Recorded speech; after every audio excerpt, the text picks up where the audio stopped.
Good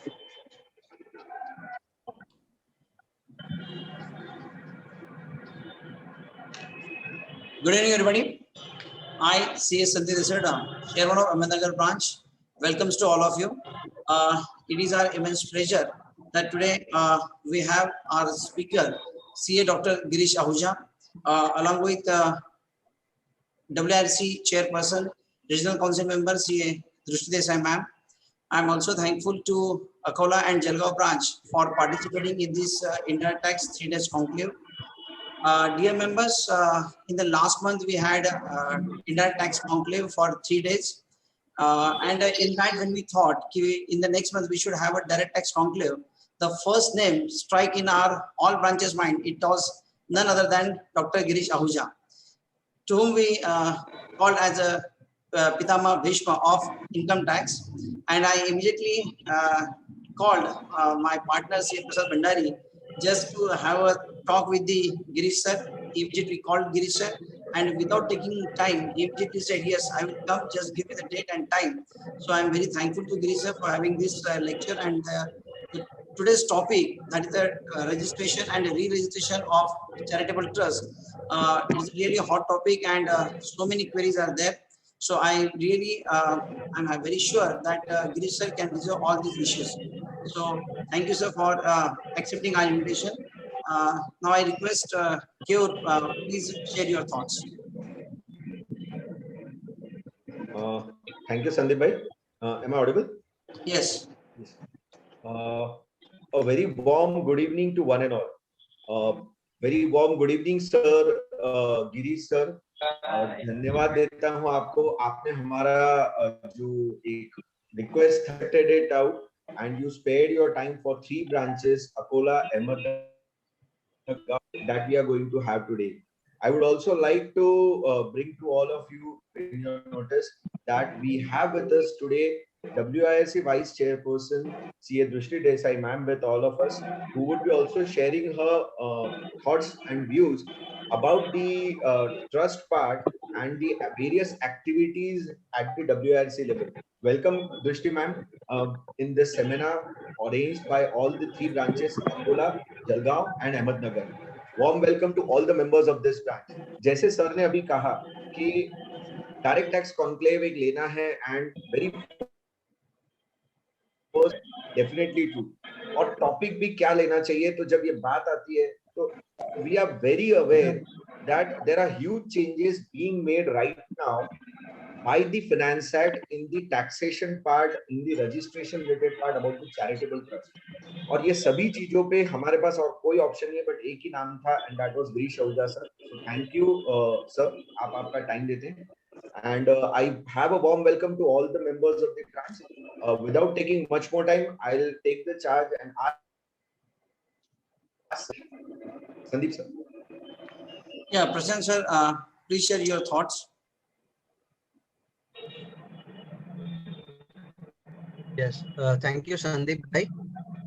First of all, I welcome to the CA Sri Girish Ahuja sir that they have given their valuable time for all the 3 branches, and it will be definitely very much beneficial for the participants. And I am also thankful to Drishti madam that they have accepted our invitation and given time to us.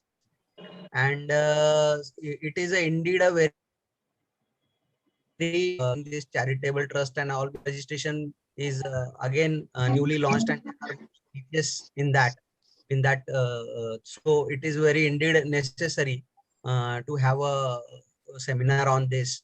And we earlier also have taken one seminar, and we are fortunate enough that we have got the speaker like Shri Girish Ahuja sir.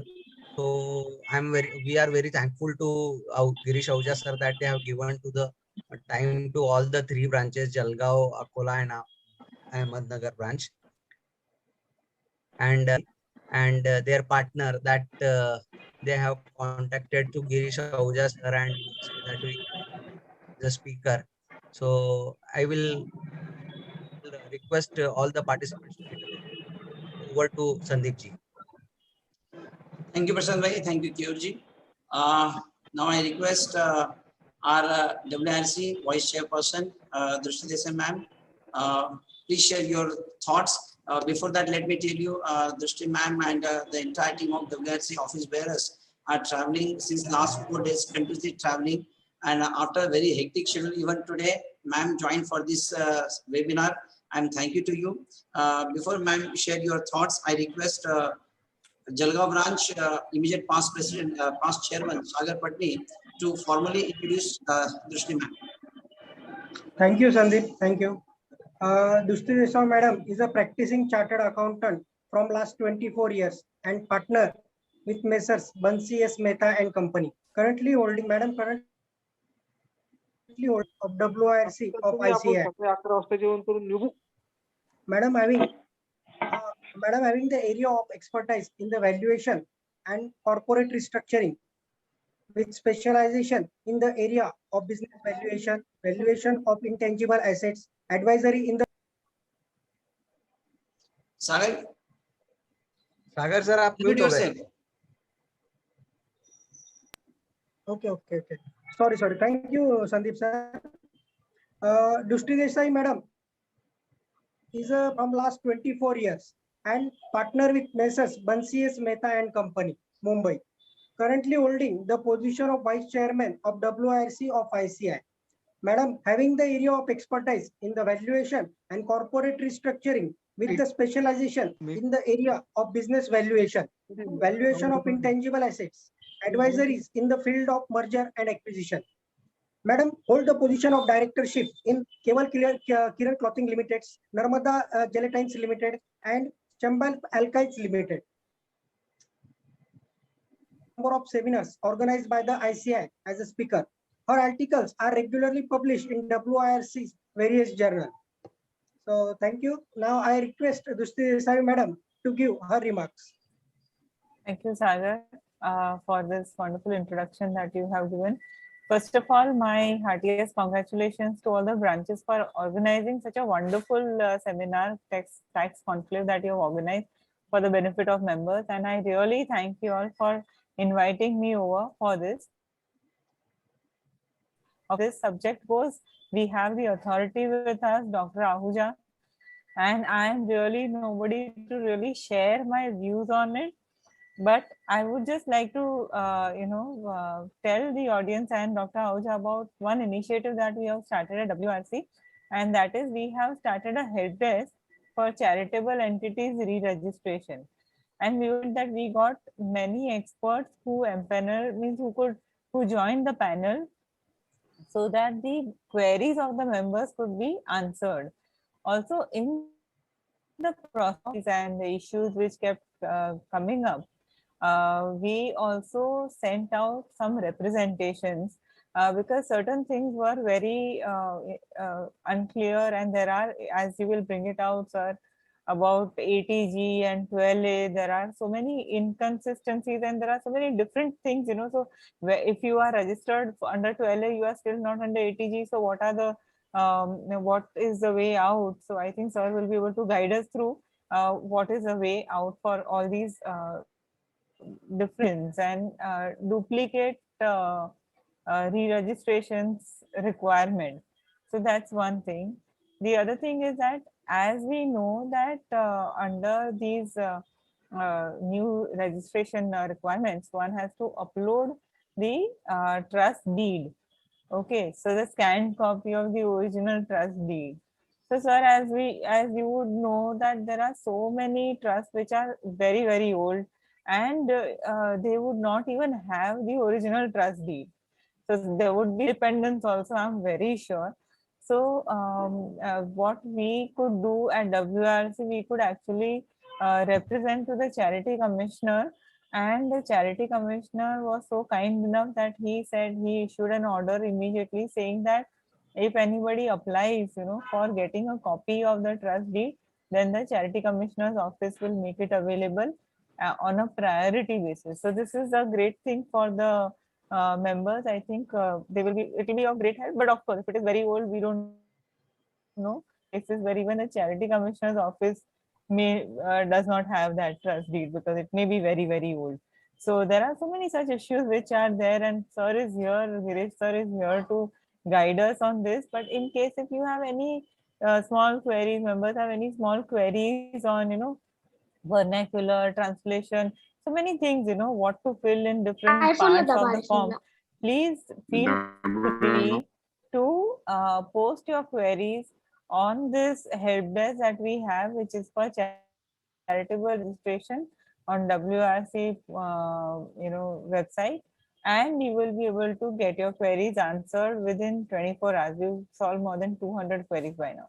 So that's it from my side. I don't want to eat up time of Ahuja sir, because members are waiting to listen to the guidance from him, and that's it. So over to you, Sandeep ji. Thank you, Drishti ma'am, and thank you for efforts taken by WRC in the interest of all the trusts. Now, without taking much time, I request Q, please formally introduce our today's keynote speaker, Dr. Girish Ahuja sir. Thank you, Sandeep bhai, and thank you, Drishti ma'am, for sparing your time. It gives me an immense pleasure to introduce before all of us CA Dr. Girish Ahuja sir, speaker for the day. Sir has done his academics part and has done his BCom honors from Sri Ram College of Commerce, Delhi, and MCom from also Sri Ram College of Commerce, Delhi University in the year 1960. He has done his chartered accountancy in the year 1970 and was a rank holder in both the intermediate and the final examinations. Sir has also qualified as a doctorate, that is PhD, from Faculty of Management Studies, Delhi University. With regards to the experience, he has a practicing experience in the field of direct taxes. He has been nominated by the Government of India as a member of the task force for redrafting the Income Tax Act and the new income tax law in the year 2000. By the Government of India as an independent director to the Central Board of Directors of State Bank of India for 2 terms. He has been nominated by the government with the approval of the Supreme Court to the Board of Directors of Unitech Limited. He has been appointed as the independent director on the board of Ruchi Soya Industries Limited and other 3 limited companies. Sir is an author of over 25 books on direct taxation for students and professionals, which include commentary on direct taxes, income tax, and many more. Sir has delivered more than 3,200 lectures on various topics related to direct taxes organized by the various branches of the CA Institute, the ICSI, then the Chamber of Commerce, and many more other organizations. Sir is the president of SRCC Alumni Association for over 20 years. So it brings a warm welcome and a happy part and to introduce and present before you all Dr. Girish Ahuja sir. So good evening to one and all. Chairman of the Ahmednagar branch, Sandeep Rishadaji. Chairman of the Akola branch. Sorry, I left one name, but I'll take it last of all then, which I missed it. The protocol demands I should have talked about Vice Chairperson first, but now I'll take the name first, last because I forgot to take it. Kayur Dedia ji, and of course, Jalgaon branch, Prashant Agarwal ji. Prashant Bhandari ji, of course, very dear to me from Ahmednagar. And above all, I've started with that Vice Chairperson of the WIRC, Drishti Desai ji, Sagar Patra ji, ladies and gentlemen. देखिए protocol कहता था मैं पहले नाम लूं, पता नहीं क्या मिस हो गया. So sorry for that, ladies and gentlemen. Well, friend, let me tell you, as regard what she was telling me, Drishti, that there have been trusts which are 30 years old, 40 years old, 50 years old, and they do not have registration certificate. Basically, this was the idea which I mooted when we were redrafting the income tax law. At that particular time, when we were rewriting the trust, you trust me, nobody knows many things about charitable trust and Hindu undivided family. These are the 2 topics where everybody has problems.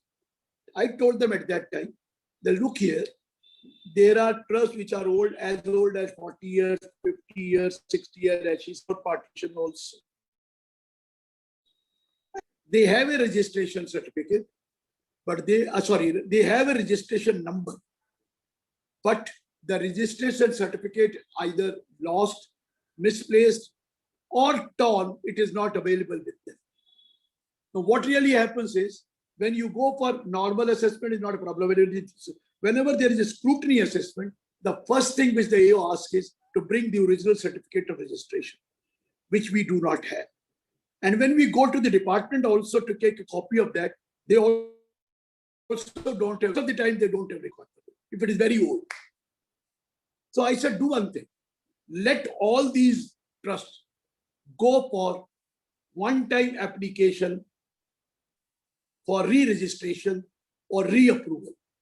Re-approval is under 1023C, re-registration under section 12A. Let them apply in a simplified form for a registration, and they have a registration number. You give them alphanumeric number, digital number, so that that number will not be lost and will not have any problem. We are put to a lot of difficulties. तो क्या हुआ, तो संदीप जी, अब यार एक कहावत है, गए थे ईद मनाने, रोजे गले पड़े। क्या था, मैंने ये फैसिलिटी के लिए मैंने ही कहा था कि प्लीज अलाउ दे, लेकिन मैंने ये नहीं कहा था कि भाई उनको बार बार अप्लाई करना पड़ेगा। हमारा तो रूल है, once you get an exemption certificate, it is valid for years unless it is cancelled, it is permanent.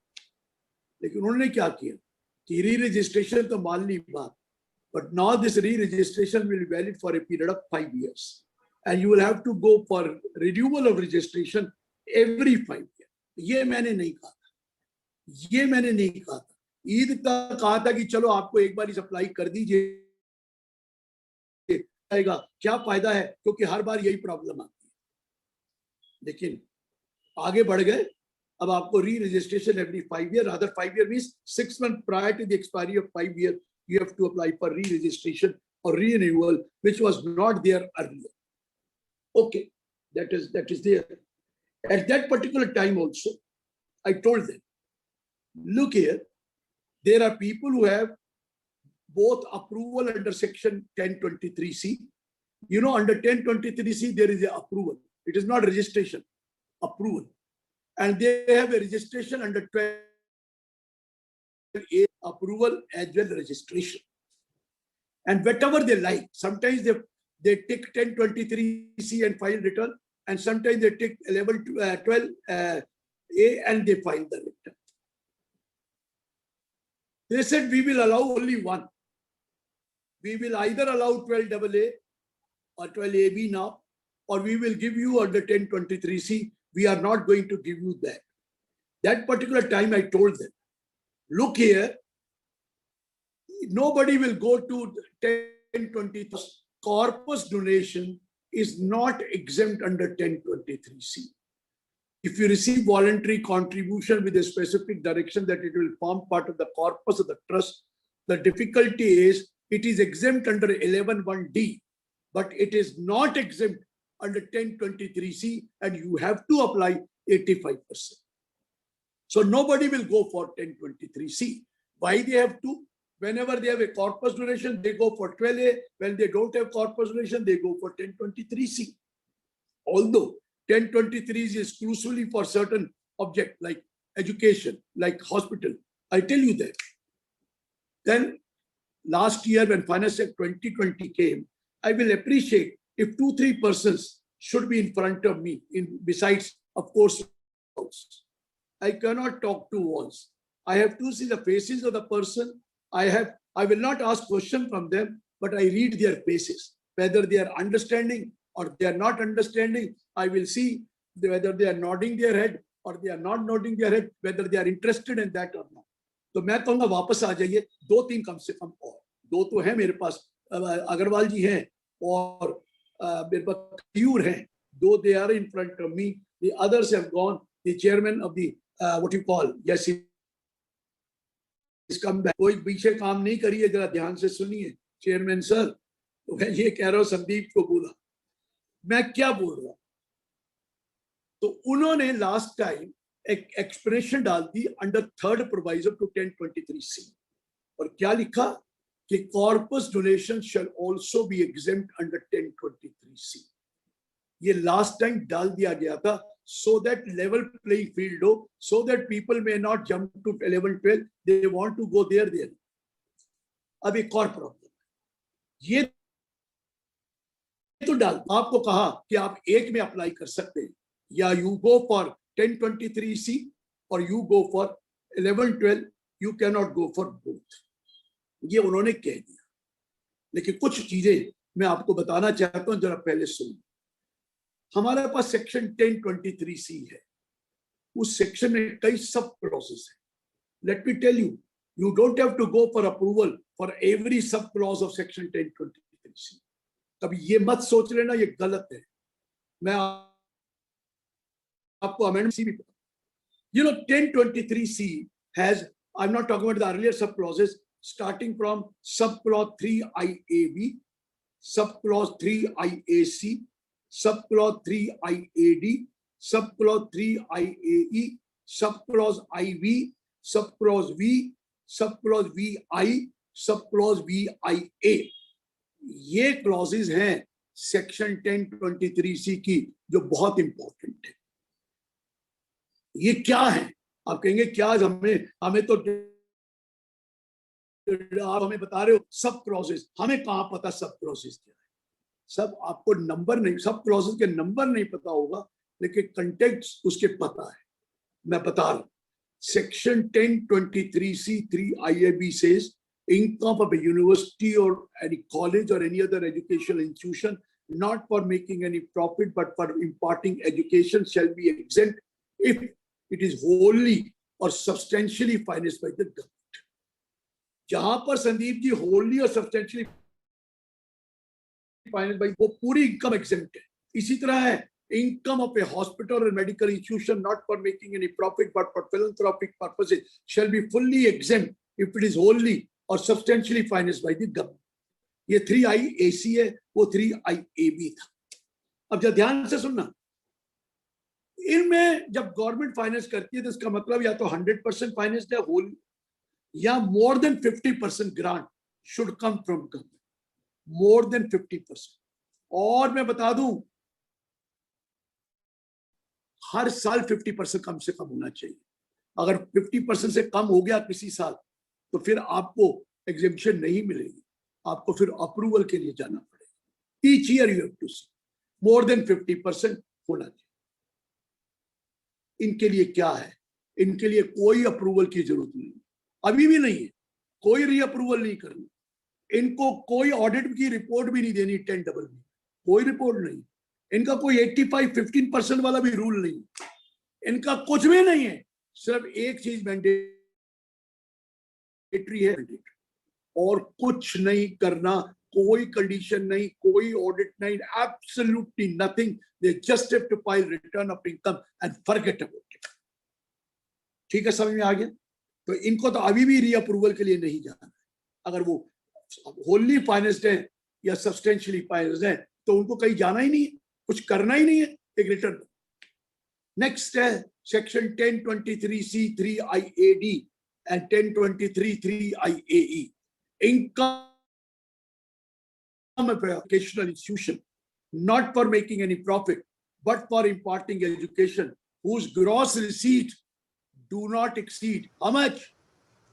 इशारा कर दीजिए, how much do not exceed, उंगलियों से इशारा कर दीजिए। Gross receipt do not exceed कितना? बिल्कुल संदीप ने कहा 5 करोड़। ये 5 करोड़ नहीं था, ये लास्ट ईयर 1 करोड़ था, ये लास्ट ईयर 1 करोड़ था, ये इस साल 5 करोड़ कर दिया। मैं कयूर जी में क्या बताऊं, when this budget was passed by the parliament, I was invited by the MPs to deliver lecture to them in parliament। Parliament means वहां पर पार्लियामेंट की एनेक्सी में लेक्चर होता है to explain them what you call the whole provisions of finance act 21। जब मैंने गया वहां पर, बहुत एमपीस थे, तो आई थॉट कि इनसे मैं क्या बात करूंगा, ये इतने टेक्निकल लग जाएगा कि क्या क्या अमेंडमेंट आएंगे, मैं कितनी चीजें बताऊं। लेकिन मुझे एक पता था, इनकी दुखती रग हो या अच्छी रग, मैंने इनको कहा कि भाई आपने देखा ये 1 करोड़ का 5 करोड़ करा हुआ है ना संदीप, 1 का 5 कर दिया। आप अगर आप मांगे तो 1 करोड़ का 1.5 करोड़ करने को तैयार नहीं है, ये गवर्नमेंट ने 5 करोड़ कैसे कर दिया? I was really surprise. How can they give the benefit from 1 crore they have raised it to 5 crore. मैं समझ गया ये चैरिटी बिगिंस एट होम है, ये पॉलिटिशियंस नहीं करा है। क्योंकि मुझे कॉलेज मोस्टली हॉस्पिटल्स में डायरेक्टली और इनडायरेक्टली पॉलिटिशियंस का पैसा लगा हुआ है। मैं ठीक कह रहा हूं कि नहीं कह रहा? और महाराष्ट्र में तो बहुत ज्यादा लगा हुआ है। डायरेक्टली और indirectly the politicians have used their money in the school college, running school college वगैरह ट्रस्टों को बना रखा है। अब मैं बाकी चीजें नहीं बताऊं, तो मैंने कहा यहीं से शुरू करता हूं। मैंने कहा you will be very it is very heartening to note that now do not exceed from 1 crore, it has been raised to 5 crore, and for hospital also 1 crore to 5 crore. Sir आपको तो मजा आ, कहते बड़े खुश हुए, बड़ी तालियां बजी कि देखो अब हमें ना तो कोई रजिस्टर अप्रूवल लेनी है, 1 करोड़ से ऊपर वालों को अप्रूवल लेनी होती थी, ना ही हमें कोई ऑडिट रिपोर्ट देनी है, ना ही कोई कंडीशन 85-15 है, सिर्फ एक रिटर्न मैंडेटरी है, वो तो भरते। बड़े खुश हो। मैंने छेड़ा भी वहीं से ना, तो बड़ी तालियां बजी। मैंने कहा रुक जाओ, इतनी तालियां मत मारो। कहते क्या हुआ? सीधा मत समझो। उन्होंने 1023 IAD और AE के नीचे एक एक्सप्लेनेशन डाल, क्या कहा? It is hereby clarified that if a trust is carrying on, if is running college, university, college, educational institution, as well as hospital, etc., in that case, the gross receipt of both, all these should not exceed 5 crore. पहले क्या होता था, school college का 1 करोड़ अलग था और अलग था। अब इन्होंने क्या कर दिया, नीचे जानकर इनको तंग करने के लिए एक एक्सप्लेनेशन डाल दी कि भाई दोनों ट्रस्ट के पास स्कूल कॉलेज भी है और ट्रस्ट हॉस्पिटल भी चलाता है, तो भैया दोनों को मिलाकर एग्रीगेट 5 करोड़। फिर भी कई कहने लगे हमारा तो स्कूल कॉलेज ही है तो हमें तो 5 ही मिलेगा, कुछ कहने लगे हमारा हॉस्पिटल है तो भी 5 ही मिलेगा, और कुछ कहने लगे हमारे दोनों हैं, चलो 2 करोड़ से 5 करोड़ तो हुआ। बड़े खुश हुए। मैंने कहा एक बात और रुक जाओ। कहते क्या है, क्या आप लोग बार बार हमें हार्ट अटैक दे रहे हैं? मैं कहा एक बार और रुक जाओ। IAD में लिखा है the gross receipt of the east, पहले लिखा था पुराना, of that institution should not exceed 1 crore. Institution और hospital should not exceed 1 crore. तो क्या होता था प्रशांत जी, एक ट्रस्ट है, उस ट्रस्ट के नीचे कई स्कूल है या कॉलेज, हर कॉलेज का 1 करोड़ से कम है, तो हर कॉलेज का एग्जेम्पशन ले लेते थे। ऑफ द इंस्टीट्यूशन वर्ड लिखा था, तो वो कहते थे कि 6 कॉलेज है, 6 का 1-1 करोड़ से कम है, 6 4 है तो 4 gross receipt of that person running that institution should not exceed 5 crore. मतलब आप जितने भी स्कूल कॉलेज हैं सबको मिलाकर 5 करोड़ है, अलग अलग 1 करोड़ नहीं देखना है। ये बात समझ में आई है? अलग अलग नहीं देखना, सबको मिलाकर देखना है। तो ये भी आपको क्लियर कर दूं, अगर आप ट्रस्ट हैं और आपके पास पहले अलग अलग का 1 करोड़ वाफ लेते थे, अब अलग अलग नहीं देखना, ग्रॉस करके 5 करोड़ देखना है। अगर 5 करोड़ से ऊपर है तो आपको VI या VIA में जाना है, आपको अप्रूवल के लिए। पहले वाले अप्रूवल है उनको री अप्रूवल जाना है, और जो 5 करोड़ से ऊपर है उनको भी अप्रूवल के लिए जाना है। 5 करोड़ तक कोई दिक्कत नहीं।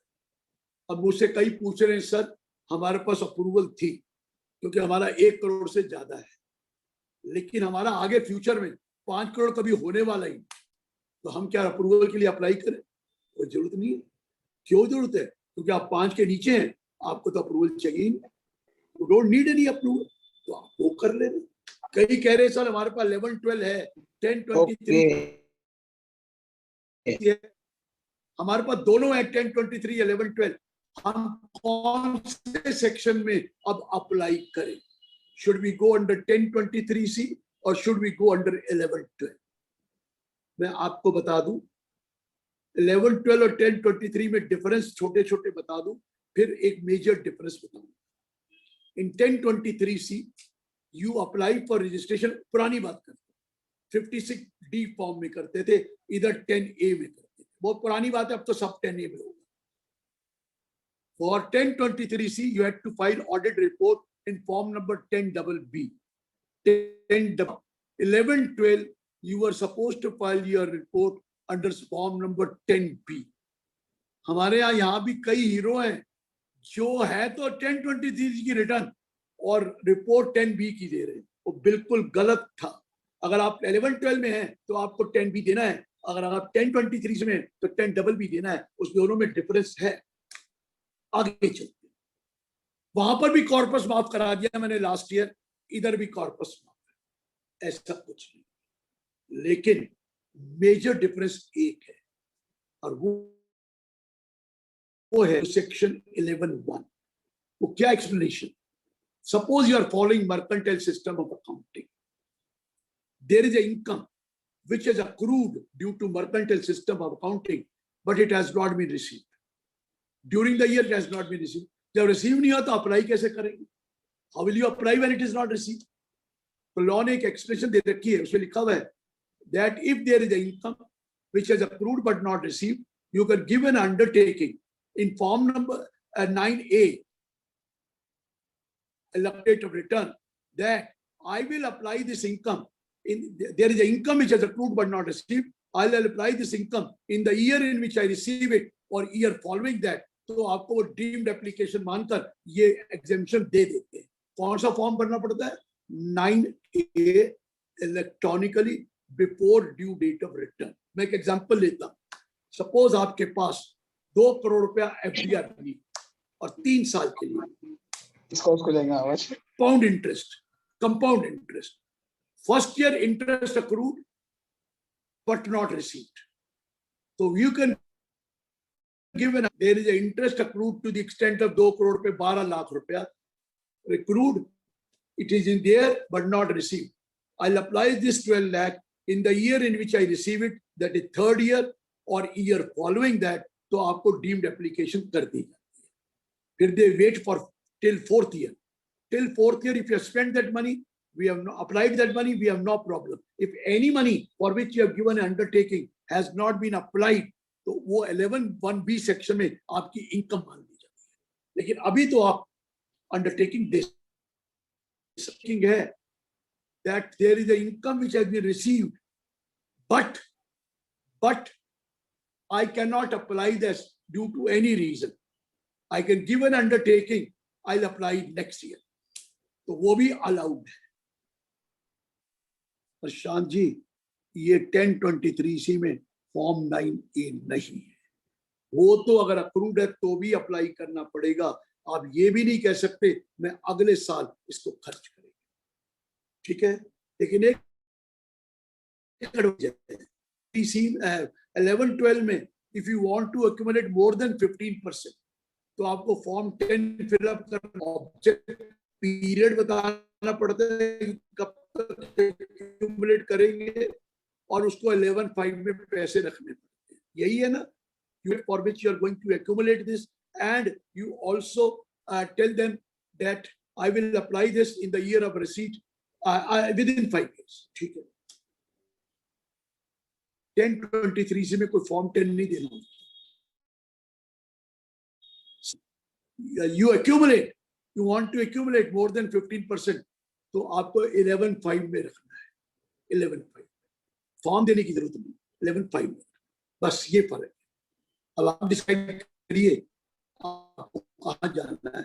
1023C सिंगल पर्पस है, एजुकेशन, मेडिकल। 11-12 मल्टीपल ऑब्जेक्ट है। It can be relief to the poor, education, yoga, medical relief, preservation of environment including watershed, forest, monument or any other places, and advancement of any other object of general public utility. ये सब कहाँ है? 11-12। यहाँ तो सिर्फ education है या hospital या मेडिकल रिलीफ है, आपने डिसाइड करना है। एक ही फॉर्म दिया। ये क्लियर हो गया? अब यहाँ पर मैं रुक रहा हूँ, कोई क्वेरी हो तो पूछ लीजिए, फिर मैं आगे बढ़ूँ। Any query? So यहाँ पर एक query है, what is the difference between 9A and 10? Sir, when do we need to file? Like, what is the basic difference? Beta, 9, 10, you are talking about 11 and 12. Yes.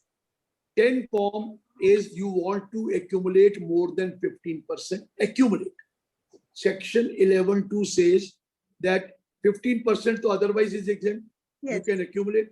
But if you want to accumulate more than 15%, you have to fill up Form 1, Form 10 before the due date of return electronically, giving the object for which you are going to accumulate. Yes. And period for which you are, the maximum Right. period is 5 years. 5 years. 5 years. And then you have to apply that income within 5 years. You are given 1 more year extra to apply that income. ये accumulation के लिए है. 9A ये नहीं कहता. 9A में तो income receive ही नहीं हुई पहले तो. You are follow mercantile system, but it has not been received. Now how will I apply this? I can give an undertaking. I'll apply this in a year in which I receive it or year following that. तो ये एक 9A हो गया. Clear है? There is some other reason. हो सकता है मेरे पास मार्च में आई डोनेशन, अब टाइम ही नहीं है, 31 बार खत्म होने वाला है, कोई और रीजन भी हो, तो मैं कहता सर अगले साल अप्लाई कर, ये अक्यूमुलेट नहीं किया, अगले साल कर, ये भी 9A में अंडरटेकिंग दे सकते हैं, लेकिन ये दोनों अंडरटेकिंग सेकंड वाले केस में मैं फॉर्म 10 भी भर सकती हूँ ना, वो भी चलता है ना? सेकंड एग्जाम वो उसमें सारे ऑब्जेक्ट बताने पड़ते हैं. हाँ, उसमें फिर उसी ऑब्जेक्ट के लिए यहाँ कोई ऑब्जेक्ट नहीं बताना, यहाँ तो कहना ये रीजन मेरे को नहीं कहा, मैं अगले साल खर्च कर रही हूँ. और हम क्या करते हैं, अरे सुन तो लोग क्या करते हैं, अगले साल बाद जो पैसा आता है उसको कह देते हैं अगले साल करेंगे, पिछले वाला खर्च कर देते. हम तो कीप ऑन करते रहते हैं रोटेट, भाई पिछला 10 लाख है अगले साल करूंगा, वो पहले खर्च कर देते हैं, नए को अगले साल.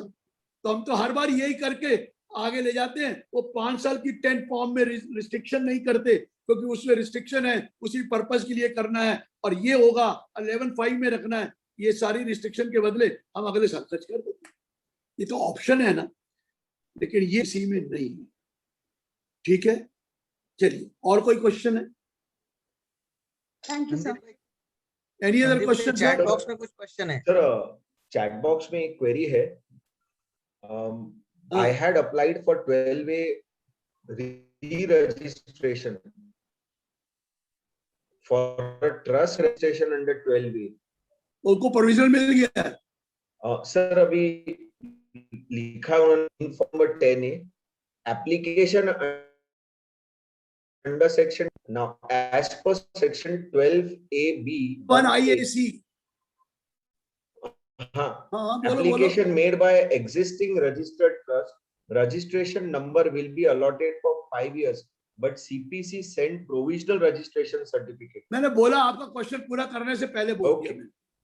I said people applied for re-registration, लेकिन कंप्यूटर गधा है, कंप्यूटर में जो सॉफ्टवेयर भरेंगे वही तो देगा.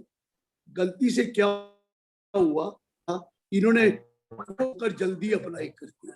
अभी अप्लाई की डेट तो 30 जून तक है, इन्होंने अप्रैल में ही कर दिया होगा.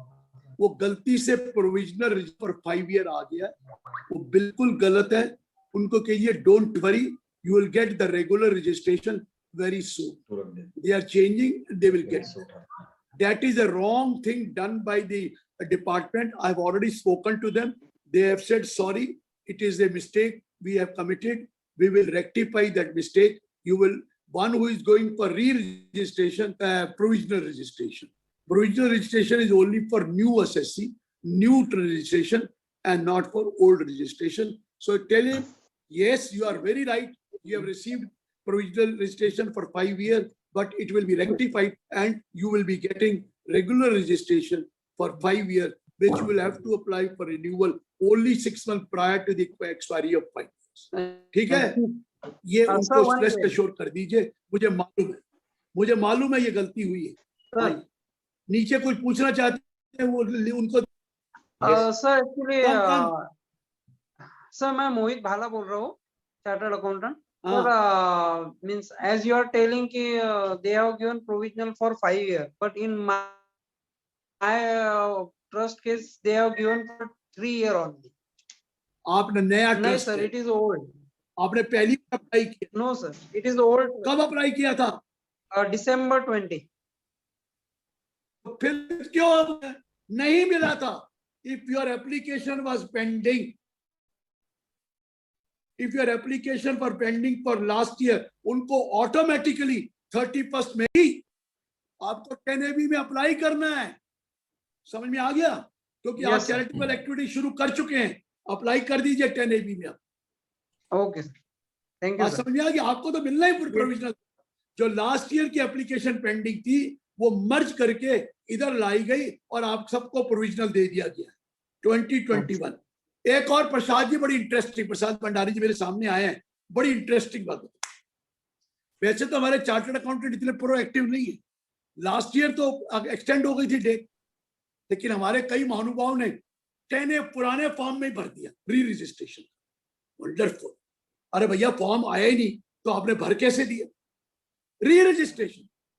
मैंने उनसे पूछा, वो तो फॉर्म 10A नई रजिस्ट्रेशन का था, वहां तो रजिस्ट्रेशन नंबर होता ही नहीं, वहां तो रजिस्ट्रेशन नंबर है ही नहीं, तो आपने भर कैसे दिया? तो उनको भी प्रोविजनल रजिस्ट्रेशन दे दी उन्होंने 3 साल की। गलती किसकी है? गलती सीए की है। How did he file 10A, which was not meant for provisional registration? It was meant for regular first time registration. वो आप कर रहे हैं, आप ऑलरेडी रजिस्टर्ड है और पुराना फॉर्म 10A भर रहे हैं। कैसे भर सकते थे 10A? वो तो परमानेंट था, आपने क्यों भरा? बड़े प्रोएक्टिव हो गए, तो ज्यादा ही काम बढ़िया। वैसे तो रोज कहते हैं डेट एक्सटेंड करा दो, पता नहीं किसने कर दिया, फॉर्म 10A भर दिया, कहता जी गलती हो। तो मैंने कहा गलती कैसे हो गई सर? देखा ही नहीं कि डेट एक्सटेंड हो गई। और मैंने कहा डेट एक्सटेंड फॉर्म भरना तो आना चाहिए, फॉर्म में रजिस्ट्रेशन नंबर ही नहीं। अब उनको प्रोविजनल मिल गया, अब मैंने उनको पता क्या कहा है, दोबारा 10A अप्लाई कर दीजिए नया वाला, और साथ में प्रोविजनल वापस नया 10A तो अभी भरा ही नहीं है ना, तो वो भर दीजिए और साथ में प्रोविजनल लगा दीजिए, आपको रेगुलर रजिस्ट्रेशन मिल जाए। गलती तो आप करें, गाली आप इंस्टीट्यूट उसको दें, डिपार्टमेंट को, ये नहीं होगा, ये नहीं होगा। आपने क्यों 10A भरा जब नया आया ही नहीं? नया 1 अप्रैल को आ रहा है और आप पिछले साल ही भर रहे हो, कमाल है। और पिछले साल तो पोस्टपोन हो गया था, तो you were not supposed to file, why did you file? So that point also is there, but there are people who had applied last year. If they got it last year registration मिली है, they have to apply re-registration also, even if they got last year. But if they never got last year, if their application was pending, they must have received by 31st May provisional registration valid from previous year 2021 for a period of 3 years. And if they have commenced their charitable activity, kindly go for regular registration by applying under Form 10AB. And if they have not started charitable activity yet, then they can apply within 6 months, at least 6 months prior the completion of 3 years, whichever is clear हो गया? Clear हो गया? Sir मेरा एक question है, कोई चीज है सर मेरा एक क्वेश्चन, सर मेरा एक क्वेश्चन है। हाँ, मेरा खुद का ही ट्रस्ट है, एक ट्रस्ट है, तो उन्होंने मार्च में रिजेक्ट कर दिया था, मार्च 21 में, तो इमीडिएटली ITAT फाइल कर दिया। अभी परसों प्लीड किया केस, तो परसों फेवर में आ गया तो क्या करें? तो अभी मेरा तो एग्जिस्टिंग, वो कहेंगे हम हाई कोर्ट जा सकते हैं, they can go to high court. हाँ, लेकिन आज के डेट में तो मेरा trust no existing no no, अभी तक आपको रजिस्ट्रेशन नंबर नहीं मिला है, या तो कमिश्नर के पास जाकर रजिस्ट्रेशन नंबर ले आई। हाँ, तो ITAT डायरेक्टेड CIT एग्जाम। अरे यहाँ पर 6-6 महीने का 1-1 साल की एप्लीकेशन पेंडिंग है ITAT डायरेक्शन में। अच्छा, ITAT ने डायरेक्ट किया हुआ है, 6 महीने 8 महीने हो गए हैं, ना तो उन्होंने अपील फाइल करी है और ना ही आपको रजिस्ट्रेशन नंबर दिया। तो भैया जब तक रजिस्ट्रेशन नंबर नहीं होगा, री रजिस्ट्रेशन कैसे अप्लाई करेंगे? तो और वो पता क्या कहते हैं, अपील क्या ले रहे हैं, we can go to high court against the order of tribunal.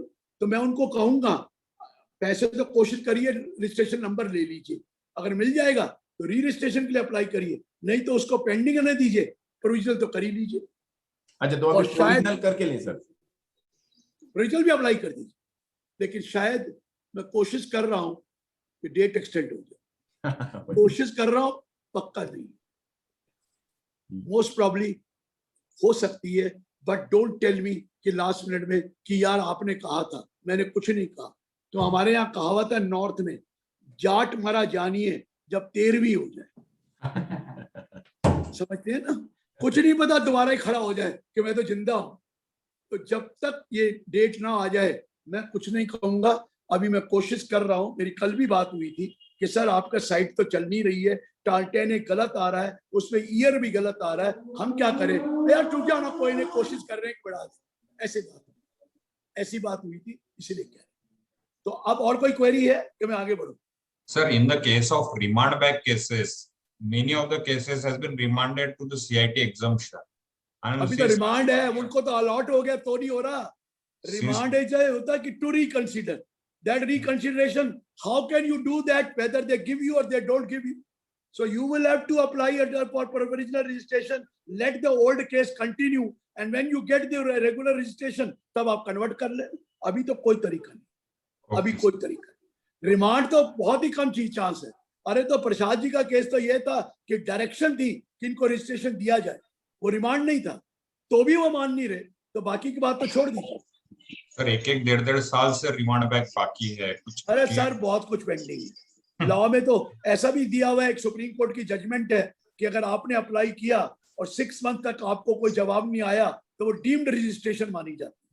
अरे आप डीम्ड रजिस्ट्रेशन को करें क्या, वो नंबर ही नहीं देते रजिस्ट्रेशन का, तो करेंगे क्या? आप मेरी बात को समझ रहे हैं? या तो आप प्रोसेस करके कमिश्नर से मिलके करा लीजिए तो होगा, नहीं तो आपको री रजिस्ट्रेशन तो हो नहीं सकती जब तक आपके पास ऑलरेडी रजिस्ट्रेशन ना हो, तो आपको तो प्रोविजनल रजिस्ट्रेशन के लिए ही जाना पड़े। क्लियर है? Clear? Anybody else, any other question? चलिए आगे बढ़ो। सो जो भी अब आपको देखिए, आपको या तो री रजिस्ट्रेशन करानी है अगर आप 12A में है, अगर आप 1023C में है तो आपको क्या कराना है? अप्रूवल कराना। उधर री अप्रूवल है, इधर री रजिस्ट्रेशन। दोनों के लिए फॉर्म 10A ही है। Why? Either you can go 10A re registration और you can go for re approval, दोनों अलाउड नहीं है और दोनों का कोड नंबर दिया हुआ है। अगर आप 10A फॉर्म को डाउनलोड करके हार्ड कॉपी निकाल लेना तो नीचे कोड दिए हुए कि कौन सा कोड नंबर डालना है, वो कोड डालिए, मैं बताता हूं उसके बाद। अब सवाल आया फर्स्ट टाइम रजिस्ट्रेशन कराने जा रहे तो भी फॉर्म 10A है, तो भी form 10A, you have to apply, but wait, in that case you will be given provisional registration which will be valid for a period of 3 years, and within 6 provisional registration तो 1 महीने के अंदर आ जाएगी from the end of the month. When you make an application you will get in 1 month's time, but that provisional registration is valid for a maximum period of 3 years, and you have to apply for regular registration within 6 months of the commencement of charitable activities or 6 months prior to the expiry of 3 years, whichever is earlier. वो आपको regular registration apply करनी है, उसका form 10A भी है। और जिन्होंने पिछले साल अप्लाई किया था और उनकी एप्लीकेशन पेंडिंग थी और उनको प्रोविजनल रजिस्ट्रेशन मिल चुकी है, ये भी मैंने आपको बताया। अब जब आप 10A भरते हैं तो 80G के लिए भी 10A, first time approval under 80G, वो भी 80G के लिए वही है। और इवन साइंटिफिक रिसर्च इंस्टीट्यूशन को अगर रजिस्ट्रेशन लेनी है, अप्रूवल लेनी है, या स्कूल कॉलेज जो सोशल और साइंटिफिक रिसर्च करते हैं उनके लिए भी फॉर्म 10A ही है। मैंने तो उनको कहा था एक सिंप्लीफाइड फॉर्म दे दो, दिया तो सिंप्लीफाइड, लेकिन उठाकर सारी चीजों के लिए एक ही फॉर्म कर दिया। It is for re-registration, it is for re-approval, it is for first-time registration, it is for first-time approval, it is for 80G re-approval, it is first-time approval, it is for Section 35 for scientific research registration, it is also for school college carrying on social or statistical research. अब लोग confuse हो रहे, sir ये form कैसे भरना है, हमें तो समझ में नहीं आती पूरी तरीके से। बड़ा आसान है सर फॉर्म भरना, रो, इनमें रो है, ये क्वेश्चन रो है, पहला रो नंबर 1 है, उसमें पेन नंबर मांगा है। मन करणार आहे बाबा, मी सेमिनार करतोय आणि तू काय पाहतो रे? You have to put your PAN number. जब पेन नंबर करेंगे तो ऑटो पॉपुलेटेड पहला स्क्रीन आ जाए, name of the trust, registration number, address and everything. वो कुछ अगर गलत है तो आप उसको चेंज कर सकते हैं। दूसरी रो में मांगे जाएगा कोड नंबर। अब कोड नंबर में प्लीज हर एक आइटम का कोड नंबर अलग। If you are applying for re registration under 11 and 12, री रजिस्ट्रेशन, तो उसका कोड है 01. If you are applying for first time registration under 12A, उसका कोड है 02. If you are applying for re approval under section 1023C IV, वो जो notified charitable trust है, उसका कोड है 03. If you are applying for re approval of notified religious trust, उसका code है 04. If you are applying for re approval of school college reapproval, उसका code है 05. If you are applying for reapproval for hospital etcetera, उसका code है 06. If you are applying for first time approval under 1023C4, उसका code है 07. If you are applying for first time approval under religious trust, उसका code है 08. If you are applying for first time approval for school college, उसका code है 09. If you are applying for first time approval of hospital, उसका code है 10. And Prasad ji, if you are applying for 80G reapproval, उसका code है 11. If you are applying for first time approval under 80G, उसका code है 12. और 13 से लेकर 19 तक कोड 35 सेक्शन के लिए, 35 सेक्शन के लिए. क्लियर हो गया? पहला आपको कोड नंबर डालना है. इसलिए तो कभी मेरे से सवाल पूछते थे, सर ये मेरा 48वां लेक्चर है चैरिटेबल ट्रस्ट को, 48th लेक्चर, फिर भी लोग रखे जा रहे हैं, मुझे समझ में नहीं आया. उसमें मैंने पूछते हैं, सर हमें 80G भी अप्लाई करना है और 12A भी करना है, तो क्या एक ही फॉर्म में कर सकते हैं? कर ही नहीं सकते, क्योंकि कोड तो एक ही डलेगा. दूसरा कोड के लिए तो दूसरा फॉर्म देना पड़ेगा. So if you are applying for 12A, you apply 12A, you are applying for 80G, separate form for 80G also, separate form for 80G. है 10A ही, लेकिन उसका कोड नंबर 11 डालना पड़ेगा. If you are applying for first time approval 02, there it is 12. If you are applying for first time approval under 1023C, उसके code मैंने बताए 6, 7, 8, 9, 10. और री अप्रूवल के लिए है तो 3, 4, 5, 6. तो आपको कोड नंबर डालना है सर. फिर आपसे पूछा जाएगा टाइप ऑफ एक्टिविटी. क्या टाइप है सर? आप चैरिटेबल है, आप रिलीजियस हैं, या चैरिटेबल एंड रिलीजियस? एक ही तो टिक करोगे, charitable, religious, charitable and religious, tick कर दीजिए.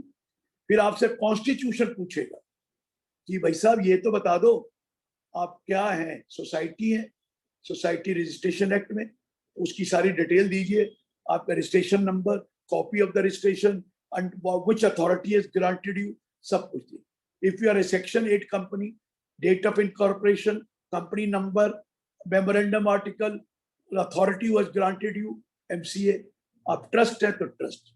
सर महाराष्ट्र में तो पब्लिक वेलफेयर ट्रस्ट है, चैरिटी कमिश्नर है, और भी 1-2 जगह है. हमारे दिल्ली में कोई ऐसा पब्लिक वेलफेयर ट्रस्ट नहीं लगता. गुजरात में भी पब्लिक वेलफेयर ट्रस्ट है. हमें तो वही अप्लाई करना पड़ता है जहाँ रजिस्ट्रार, सब रजिस्ट्रार को अप्लाई करना पड़ता है ट्रस्ट को रजिस्टर कराने, सब रजिस्ट्रार. वहां कोई चैरिटी कमिश्नर नहीं बैठता. बात समझ में आ गई? हर स्टेट का अलग अलग रूल है. तो आपका वो रजिस्ट्रेशन नंबर, सीरियल नंबर होता है जो DCR का है, उसका नंबर, जिसने ग्रांट किया वो नंबर देना है. फिर वो पूछता है क्या आपकी ट्रस्ट डीड में इरिवोकेबल क्लॉज है? साथ जी मैंने इनकी खाट खड़ी कर दी. आप पूछ रहे हैं इरिवोकेबल क्लॉज है, तो मैंने पूछा आपने इतने सालों से हमें रजिस्ट्रेशन दे रखी है, आपने तब तक क्यों नहीं पूछा? सेक्शन 61 तो कहता है रिवोकेबल ट्रांसफर होगी तो टैक्स क्लबिंग हो जाएगी. वो कहता चुप रहो. अरे कोई, मैंने कहा नहीं पूछा आपने, और आप क्या नए ट्रस्ट के लिए तो मान लिया आप पूछो कि भाई इरिवोकेबल है, पुराने ट्रस्ट में पूछने का क्या मतलब है? अगर नहीं है तो फिर आपने हमें दी कैसे थी? इतने दिनों से असेसमेंट कैसे कर दी? कहता कुछ तो कर दो. मैंने कहा ट्रस्टी से रेजोल्यूशन पास कराकर साथ में लगा देना, पर आपके यहाँ तो चैरिटी कमिश्नर है, वो जल्दी कर देगा, नहीं तो बाकी बाद में कराते. रेजोल्यूशन कर देना, इट इज इरिवोकेबल. पर आपके तो चैरिटी कमिश्नर फटाफट कर देगा, उसको रजिस्टर अमेंडमेंट कर देगा. नहीं तो बेवकूफी पूछ रहे हैं. पुराने आदमियों से पूछ नहीं सकते क्योंकि उनको तो ऑलरेडी आपने रजिस्ट्रेशन दे रखी है. तो हाउ कैन यू से दे आर इरिवोकेबल? नहीं है. रिवोकेबल है, चलिए वो भी हो गया। फिर पूछते हैं कि आप दर्पण में रजिस्टर्ड हैं, तो रजिस्ट्रेशन नंबर है तो दे दीजिए। अरे दर्पण नीति आयोग ने खोल रखा है, जो एनजीओज है और सर्टन चैरिटेबल इंस्टीट्यूशंस हैं, उनको बोला गया है कि अगर आप दर्पण में रजिस्टर्ड हो जाएंगे तो हमें कोई ग्रांट देनी होगी, कोई प्रोजेक्ट देना होगा, तो हम आपको दे सकेंगे, बाकियों को नहीं देंगे। तो कईयों ने दर्पण पे रजिस्ट्रेशन करा रखी है, जो मैंडेटरी नहीं है। If you have done it, put your number, date, everything there. फिर वो आपने एफसीआर ले रखा है, फॉरेन कंट्रीब्यूशन रेगुलेशन एक्ट, तो उसकी भी डिटेल डाल दीजिए, बाकी कोई और डिटेल है डाल दीजिए। यही है, मैं आगे बढ़ रहा हूँ। सबसे बड़ा इंपॉर्टेंट एक आइटम रो नंबर 10 है, लिखा है have you filed the return of income of the assessment year for which the due date has expired. Sir due date has expired, आपको मालूम है प्रीवियस ईयर 2021 असेसमेंट ईयर 21-22 की ड्यू डेट अभी expire नहीं हुई। तो आपने क्या देखना है, हमने असेसमेंट ईयर 2021 या उससे पहली वाली रिटर्न भरी हुई है। अगर भरी हुई है तो आप यस कर दीजिए, तो अगले कॉलम जितने भी हैं सब ग्रे हो जाएंगे, आपको कोई फाइनेंशियल स्टेटमेंट नहीं लगेगा। लोग कहते हैं सर वो रिटर्न में लिखा हुआ है 01 में कि आप 3 साल की फाइनेंशियल स्टेटमेंट लगाओ। नहीं, ऐसे भी ट्रस्ट है प्रसाद जी, रजिस्टर्ड हैं लेकिन पिछले सालों की रिटर्न नहीं भरी, तो लगाना पड़ेगा ना। अगर आपने रिटर्न नहीं भरी तो लगा दीजिए, रिटर्न भरी हुई है तो वो कहते हैं हमें नहीं चाहिए, हमें नहीं चाहिए। हाँ, फाउंडर का नेम, ट्रस्टी का नेम, 5% सब्सटेंशियल इंटरेस्ट जिसका है उसका नेम, वो तो आपको देना ही देना, लेकिन फाइनेंशियल स्टेटमेंट नहीं लगानी if you have already filed return of the assessment year for which the time period is already expired. हाँ, 1-2 महीने की जो आपकी कलेक्शन है वो डाल दीजिए और आपका फॉर्म। अब जो आपको क्या देना है, ट्रस्ट डीड देनी है, अगर वर्नाकुलर लैंग्वेज में है तो उसकी ट्रांसलेशन भी देनी है, क्योंकि आपके महाराष्ट्र में तो मोस्टली महाराष्ट्र वो मराठी में होती है, तो उसको तो कन्वर्ट करना ही पड़ेगा और साथ में लगाना पड़ेगा आपको उस मराठी वाली भी और ये वाली। हिंदी और इंग्लिश को हम वर्नाकुलर में नहीं लेते, बाकियों को वर्नाकुलर में लेके आपको डालना पड़ेगा। आपको रजिस्ट्रेशन सर्टिफिकेट लगाना है, पुराना रजिस्ट्रेशन है तो लगा दीजिए, नहीं तो लिख दीजिए नॉट ट्रेसेबल। नंबर दे दिया, लिखो नॉट ट्रेसेबल, तो आपको रजिस्ट्रेशन मिल जाएगा विद इन 3 मंथ्स अगर फर्स्ट टाइम कर रहे हैं। लेकिन अब प्रसाद जी बात सुनिए, कई लोग ऐसे हैं जो पहले कभी रजिस्टर्ड ही नहीं और फर्स्ट टाइम रजिस्ट्रेशन मांग रहे, वो तो मरेंगे। जब आप फर्स्ट टाइम रजिस्ट्रेशन मांगेंगे तो आपके पिछले 3 साल के वो अकाउंट्स मांगेंगे, और अगर पिछले 3 सालों में रिटर्न नहीं भरी तो आपको रिटर्न मांग कर रीअसेसमेंट कर देंगे, क्योंकि आज पर 56 subsection 2 clause 10 if you receive donation more than 50,000 which is without consideration, or you receive movable property without consideration, or you receive immovable property without consideration, the whole amount is taxable if you are not covered, if you are not registered either under 12A or 1023C. अगर आप registered नहीं है और आपको ये मिला है तो ये पूरा का पूरा ग्रॉस अमाउंट टैक्सेबल है, 1 रुपया भी खर्चा नहीं, 1 रुपया भी खर्चा नहीं। वो कहते हैं ऐसे कैसे हो सकता है, हमें आया हमने खर्च कर दिया। मैं कहा ऐसे ही है। तो आपको पिछले 3 साल के अकाउंट्स लगाने हैं। अगर आपने रिटर्न नहीं भरी, अब भरी होगी तो आप पहले ही फंसे होंगे, वो पहले ही मैक्सिमम मार्जिनल रेट से टैक्स लग चुका होगा, नहीं तो रखानी पड़ेगी। ये मैं आपको बता रहा हूं क्योंकि कई हमारे यहाँ 90% ट्रस्ट ऐसे हैं, school temple, gurdwara, mosque trust जो रजिस्टर्ड नहीं है, और कई चैरिटेबल भी हैं जो रजिस्टर्ड नहीं। I can't help it. 1 अप्रैल 2017 के बाद 56(2)(10 आ गया, which is applicable for all types of person. So please, you will be put into difficulty. Apply करिए, आपको प्रोविजनल करंट ईयर का मिलेगा, पिछले 3 साल की रिटर्न तो आपको लगा के देनी ही पड़ेगी। अगर आपने वो टैक्सेबल हुआ तो आपका 148 भी वो कर सकेंगे। क्लियर हो गया ये बात? क्लियर हो गया? अभी कोई क्वेश्चन है स्टेज पर तो पूछिए, नहीं तो फिर मैं आगे जाऊंगा। सर, सीरियल नंबर 7 में क्वेश्चन है, it says whether any application for registration has been rejected in the past. ये उनके लिए जो फर्स्ट टाइम कर रहे हैं, जो Only जिनको for the first registration time, mill no? चुकी है बेटा, तो उनको तो मिल ही चुकी है, फिर रिजेक्शन का क्या मतलब? That is what. हाँ, इसमें If क्या हो you रहा are था? applying, if you are already have a registration certificate, might have been rejected earlier, but today you are Yes. holding registration certificate, you don't have to give. You don't have to give. It is only for those who is applying now, and last year it was rejected, a few years back it was rejected. They will have to give that and the copy of that. No other, Thank you, sir. nobody else, no one Okay, else, no one else. If you are already registered or reapproved, you don't have to do anything of any nature. Okay, sir. Any other Thank you. question? Sir, sir, as you are telling that in case of existing trust which are working without any registration under 12A or any kind of registration. So if the donation they have taken is below 10,000 or 20,000. Sir, aggregate 50,000 के ऊपर देखना होता भाई मेरे. Aggregate 50,000 whether for one person or more than one person. Below क्या करते हो? Aggregate देखो और aggregate 50,000 होता क्या है? Aggregate 50,000 होता क्या है? वो कहता है मंदिर में दान आया, पुजारी को सैलरी दे दी. अरे पुजारी को सैलरी नहीं मानेंगे क्योंकि वो डोनेशन है. डोनेशन को खर्चा नहीं अलाउड होगा, ग्रॉस रिसीव टैक्सेबल होगा. अरे कोई और बिजनेस करते हो, उसकी आई और खर्चा किया तो अलग बात है. ये तो डोनेशन आई है, ये तो विदाउट कंसिडरेशन है, ये तो पूरा का पूरा टैक्सेबल होगा. एग्रीगेट 50 देखना है. Where a person receive from any other person or persons, any other person or person is sum exceeding 50,000. Aggregate amounts 50,000. So ये मत कह देना 5,000 आया है, 2,000 आया है, गुल्लक में आया है. अरे गुल्लक में 50,000 से ऊपर तो साल में हो ही जाएगा. वो सब का सब टैक्सेबल. Hello hello. हाँ जी, हाँ जी. सर अगर पूरा एजुकेशन इंस्टीट्यूशन है, उसका 12 है और 80G भी अभी 5 करोड़ के नीचे है, तो उसके लिए तो कौन सा रजिस्ट्रेशन की जरूरत नहीं. मैं आपकी बात समझ गया, छोड़िए. आप 5 करोड़ से नीचे और आगे भी 5 करोड़ से नीचे रहेंगे. लेकिन मैं आपको ये बताऊं, 12A का रजिस्ट्रेशन जरूर कर लीजिए. आप कहेंगे क्यों कर लीजिए? सर 115 TD में लिखा है कि अगर आपके पास रजिस्ट्रेशन कैंसिल हो गया या रजिस्ट्रेशन नहीं है, तो जितनी भी आपकी market value of the asset है माइनस लायबिलिटी पे टैक्स देना पड़ेगा. वो हालांकि आप 1023C में जाएंगे, आप रजिस्ट्रेशन ले लीजिए, सुन तो लीजिए, ले लीजिए, लेकिन रिटर्न फाइल करते हुए 1023C में भरते. Yes sir, yes sir, yes. ले लीजिए, लेना जरूर. नहीं लेना तो मुसीबत पड़ जाएगी. वो 115 TD अटेंड करने की कोशिश करेंगे. ले लीजिए, but don't file return under 1112, file return under 1023C, 3IAD or 3IAE. ठीक है? Yes sir, thank you sir. So one more question. Suppose sir, I am taking benefit under section 10, and if I need ATG registration, it is mandatory to take. 5 crore से नीचे वालों को नहीं देंगे, 5 करोड़ के ऊपर वालों को देते हैं.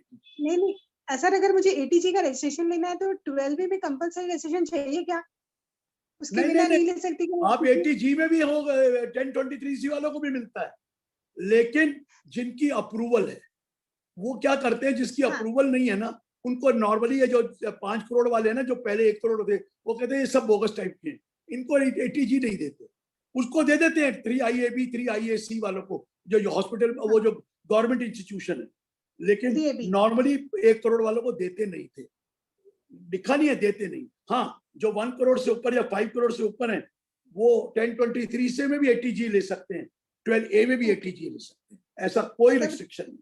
ऐसा 12A का रजिस्ट्रेशन जरूरी नहीं 80G निकालने के लिए. रीअप्रूवल और रजिस्ट्रेशन एक चीज नहीं. फ्रेश रजिस्ट्रेशन मुझे 80G का चाहिए, तो 12A registration is not compulsory. Approval तो चाहिए. हाँ, मुझे सपोज सर 80G का रजिस्ट्रेशन लेना है और मैं सेक्शन 10 में बेनिफिट लेती हूँ, तो मुझे 12A का रजिस्ट्रेशन लेना. आपका 10 का अप्रूवल है, 1023 का अप्रूवल है. नहीं सर, मोर देन 5 करोड़ है. लेती हूँ बेनिफिट. हाँ, यस सर. तो फिर कोई दिक्कत नहीं. 12A is not necessary for 80G. Either 1023C और 12A, दोनों में से कोई भी. Okay sir, thank you. You will get it. लेकिन हाँ, अगर आप 12A नहीं है या 1023C अप्रूवल नहीं है, तो फिर 80G मिल ही नहीं सकता. फिर 80G नहीं मिलता है. 80G तभी मिलता है जब आपके पास अप्रूवल या रजिस्ट्रेशन है, तब 80G देते हैं. इसका मतलब सर, मेरा अगर मैं 1023C 3AD या 3AE नॉर्मली नहीं दे रहे हो. वो कहते हैं इनका तो कोई रिटर्न ही नहीं भरनी, इनको तो रिटर्न भरनी है, ना है तो कोई ऑडिट है, ना ही कोई 85 है, ना ही कुछ है, तो इसका कौन मॉनिटर करेगा, इसलिए नॉर्मली उनको नहीं देते। लॉ में लिखा नहीं है फिर भी वो देते नहीं है, लिखा नहीं। Thank you sir. और कोई सवाल है? Any other in chat box और एनीथिंग? नहीं तो मैं आगे बढ़ूं। ये मेरा 48 लेक्चर और सबने सुना हुआ है सर। इसे सर आगे बढ़ सकते हैं सर? सर हम आगे बढ़ सकते हैं? आगे बढ़ सकते हैं। लीजिए, मैं आपको ये बता रहा था कि आपने फॉर्म 10A में अप्लाई करना है, ATG के लिए भी फॉर्म 10A भरना है, उसका सेपरेट कोड है 11 और 12 उसका है, वो कोड अलग मिलेगा, ये अलग मिलेगा। 3 अगर तो आपने टेम्परेरी के लिए अप्लाई किया है, प्रोविजनल के लिए, तो 1 महीने के अंदर आ जाएगा। अगर आप ऑलरेडी रजिस्टर्ड थे, ATG में अप्रूवल थी और आप रजिस्टर्ड हैं, तो आपको 3 महीने में ऑटोमेटिकली 5 ईयर पीरियड का आपको रजिस्ट्रेशन मिल जाएगा। जो गलती से इन्होंने आजकल प्रोविजनल फॉर 5 ईयर दिया, वो सब ठीक हो जाएगा, you will get it for 5 year. लेकिन रुकिए, at least 6 month prior to the completion of 5 year आपको भरना है form number 10AB for renewal of registration. वो 10AB है, और जिनको प्रोविजनल मिला हुआ है उनको भरना है form 10AB for regular registration, जो रेगुलर 5 साल के लिए मिलेगा, उनको भी भरना है फॉर्म 10AB।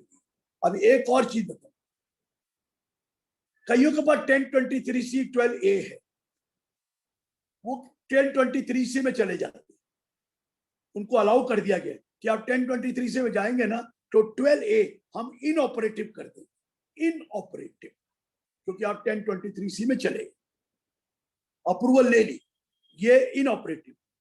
बाद में इफ यू थिंक कि I have taken a wrong decision, I should have gone to 12A, तो आप 10AB फॉर्म में इनऑपरेटिव को ऑपरेटिव के लिए अप्लाई कर सकते हैं। अप्लाई फॉर ऑपरेटिव करा लीजिए, ये वहां लिखा हुआ है। जब वो ऑपरेटिव हो जाएगा तो 1023C कैंसिल कर देगा, दोनों में से एक ही रखना है ना। लेकिन ये वाइस वर्सा नहीं है। वाइस वर्सा मीन्स अगर आप 12A में जाएंगे तो आप बाद में 1023C नहीं जा सकते, लेकिन 1023 से 12A में शिफ्ट हो सकते हैं। अगर 12A आपका इनऑपरेटिव पड़ा हुआ है तो आप शिफ्ट हो सकते हैं। एक और है, कई बार मॉडिफिकेशन करते हैं अपने objects which are not in accordance with the object for which you are established. उस केस में भी लॉ ने लिखा है within 1 month of the modification you will have to apply for re registration, registration दोबारा apply करनी पड़ेगी under form 10AB। वो 10AB में अप्लाई करना। अच्छा, जो आपने 10A में अप्लाई किया वो आपको 10AC में रजिस्ट्रेशन मिल गई या मिल जाएगी। 10AC फॉर्म है, 10AC, जिसमें क्लियर कट लिखा होगा कि ये प्रोविजनल है कि रेगुलर, वो लिख देंगे। लेकिन अगर उसमें कोई डेफिशिएंसी हुई, कोई चीज आपकी कम दी गई, अभी तो उन्होंने देखा नहीं है, तो वो या तो आपको अपॉर्चुनिटी देंगे to fulfil to rectify that defect. अगर आपने रेक्टिफाई नहीं किया तो 10AC को कैंसिल कर दें। They can cancel 10AC if you do not rectify the defect in the form number 10A which you have filed, because at this stage they have given you straight away re-registration or straight away provisional registration without asking any question. But if there is some defect or if it has not been properly signed, ये वगैरह ये बाद में पता लगता है तो वो कैंसिल कर सकते हैं 10AC फॉर्म। क्लियर है सर? क्लियर है ये भी बात? आगे बढ़ो। अब जो प्रीवियस ईयर 21-22 है, उसके लिए आप कभी भी अप्लाई कर सकते हैं for first time up registration. ये कंसेशन दे दी गई इस साल, जरूरी नहीं है 30 जून, आप बाद में भी कर दीजिए, आपको 1 अप्रैल से एग्जेम्पशन मिल जाएगी, बाद में भी कर दीजिए। But this has been given only for first year. Future year में जब भी आप फर्स्ट टाइम रजिस्ट्रेशन लेंगे, फॉर्म 10A अप्लाई करेंगे, it has to be applied at least 1 month before the establishment of the trust। 1 महीना पहले of the commencement of the trust, जो trust बनाया 1 महीना पहले अप्लाई करना पड़ेगा आपको फॉर फर्स्ट टाइम अप्रूवल। यहां पर कुछ नहीं, यहां तो कभी भी अप्लाई कर, नहीं तो पहले अगर आपको 1 अप्रैल से चाहिए होती है तो 28 फरवरी से पहले पहले अप्लाई कर देना पड़ेगा। तो प्रसाद जी, मुझे किसी ने पूछा सर मैं तो 10 जनवरी में बनाऊंगा, तो मैं 1 अप्रैल को 1 महीना पहले फरवरी में कैसे बता दूं? मैंने उनको बोला प्रसाद जी से पूछना, first previous year can be less than 12 months, हो सकता है ना, it will be from the date of setting up, तो उसके 1 महीना पहले कर देना। जनवरी से करना है तो 1 महीना पहले अप्लाई कर देना।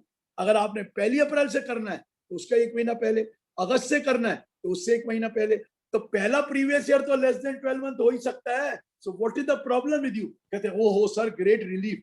ग्रेट रिलीफ नहीं, लॉ को पता है, लेकिन आप नहीं समझ रहे। 1 month बिफोर आपको अप्लाई करना ही करना है fresh registration, first time registration.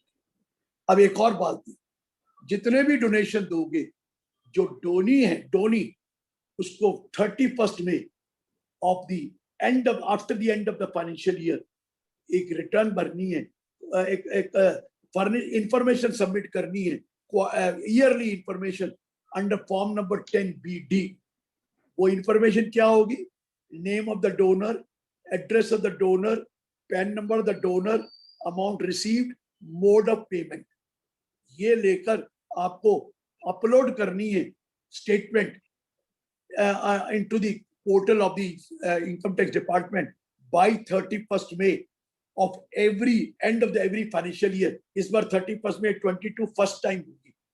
10BD file कर दीजिए। वो जो भी आप फाइल करेंगे वो ऑटो पॉपुलेटेड आपकी रिटर्न ऑफ इनकम में डोनेशन आ जाएगी, और जब तक वो ऑटो पॉपुलेटेड नहीं होगी आपको डिडक्शन मिलेगी नहीं।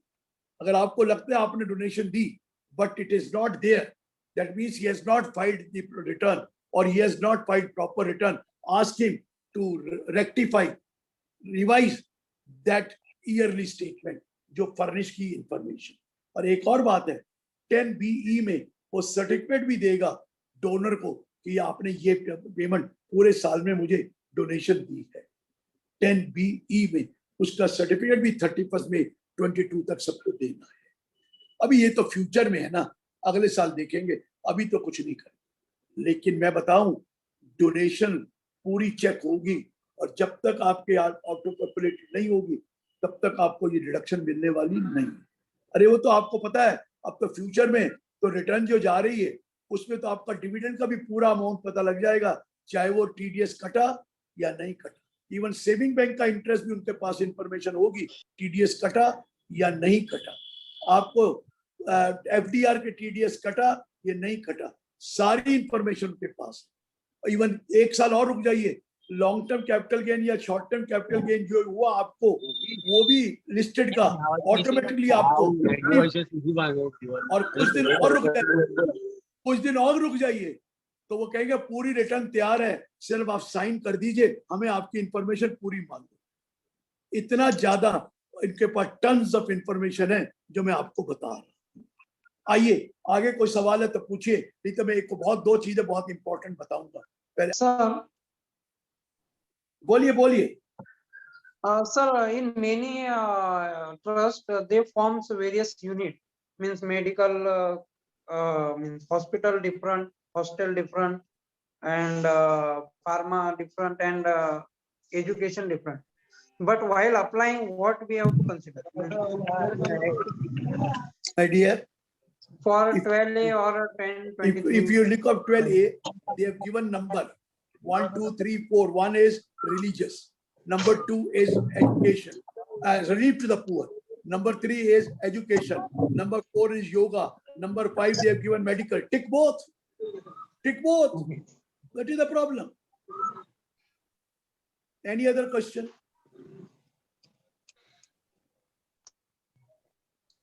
Any other question, sir?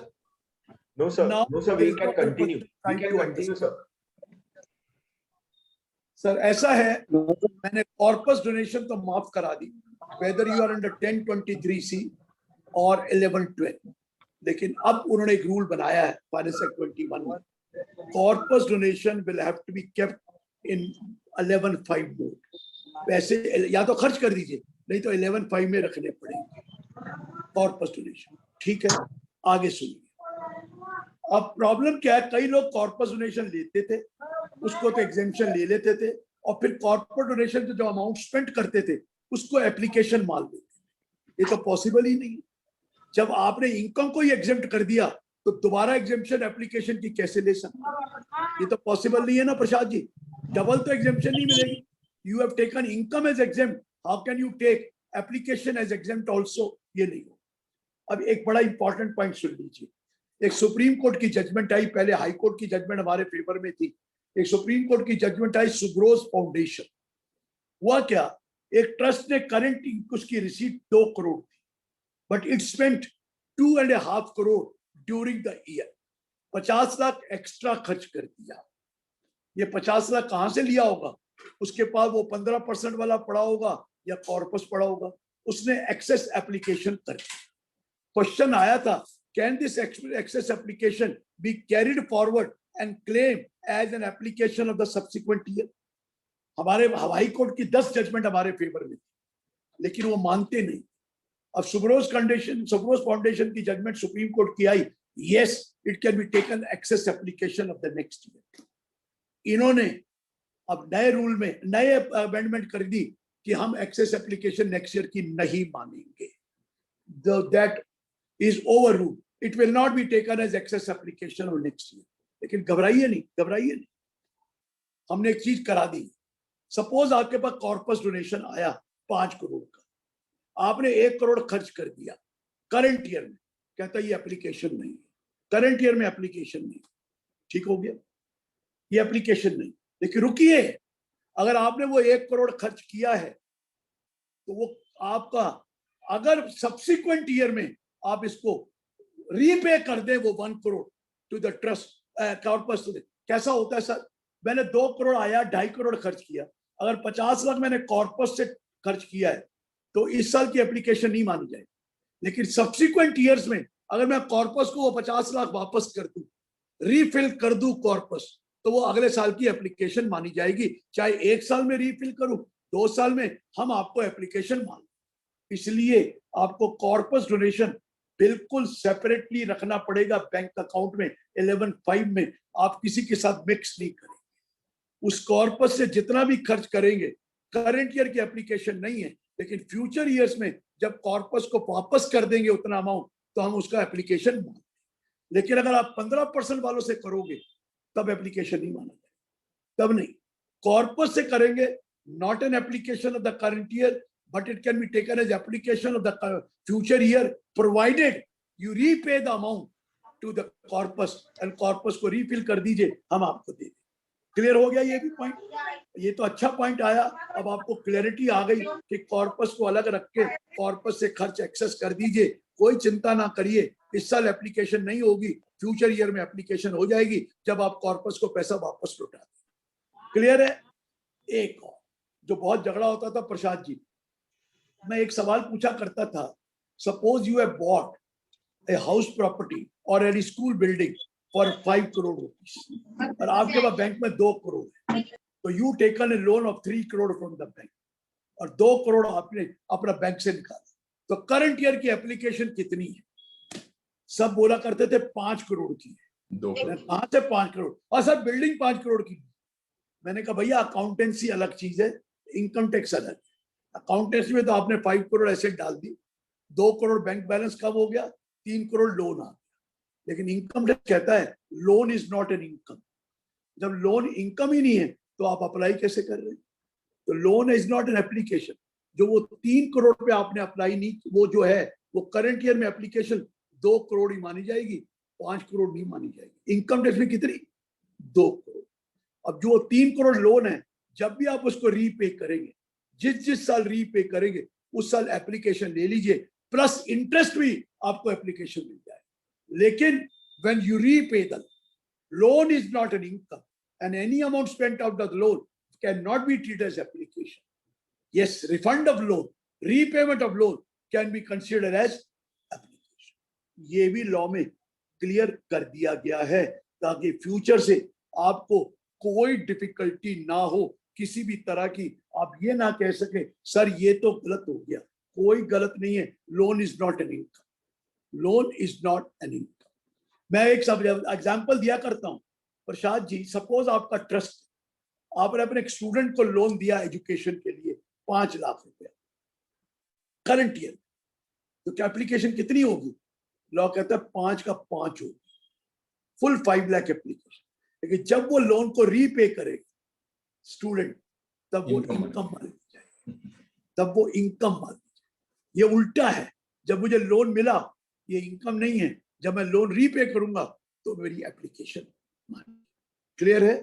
तो ये भी मैंने आपको पॉइंट बता दिया, मैंने काफी कुछ क्लैरिटी दिलवा दी है, लेकिन आपको 30 जून तक अप्लाई जरूर करना है। और जो डॉक्यूमेंट से लगाइए, आपको 3 महीने के अंदर अंदर, अगर आप प्रोविजनल नहीं है तो आपको 5 ईयर का मिल जाएगा, आपको डिफिकल्टी नहीं होने वाली।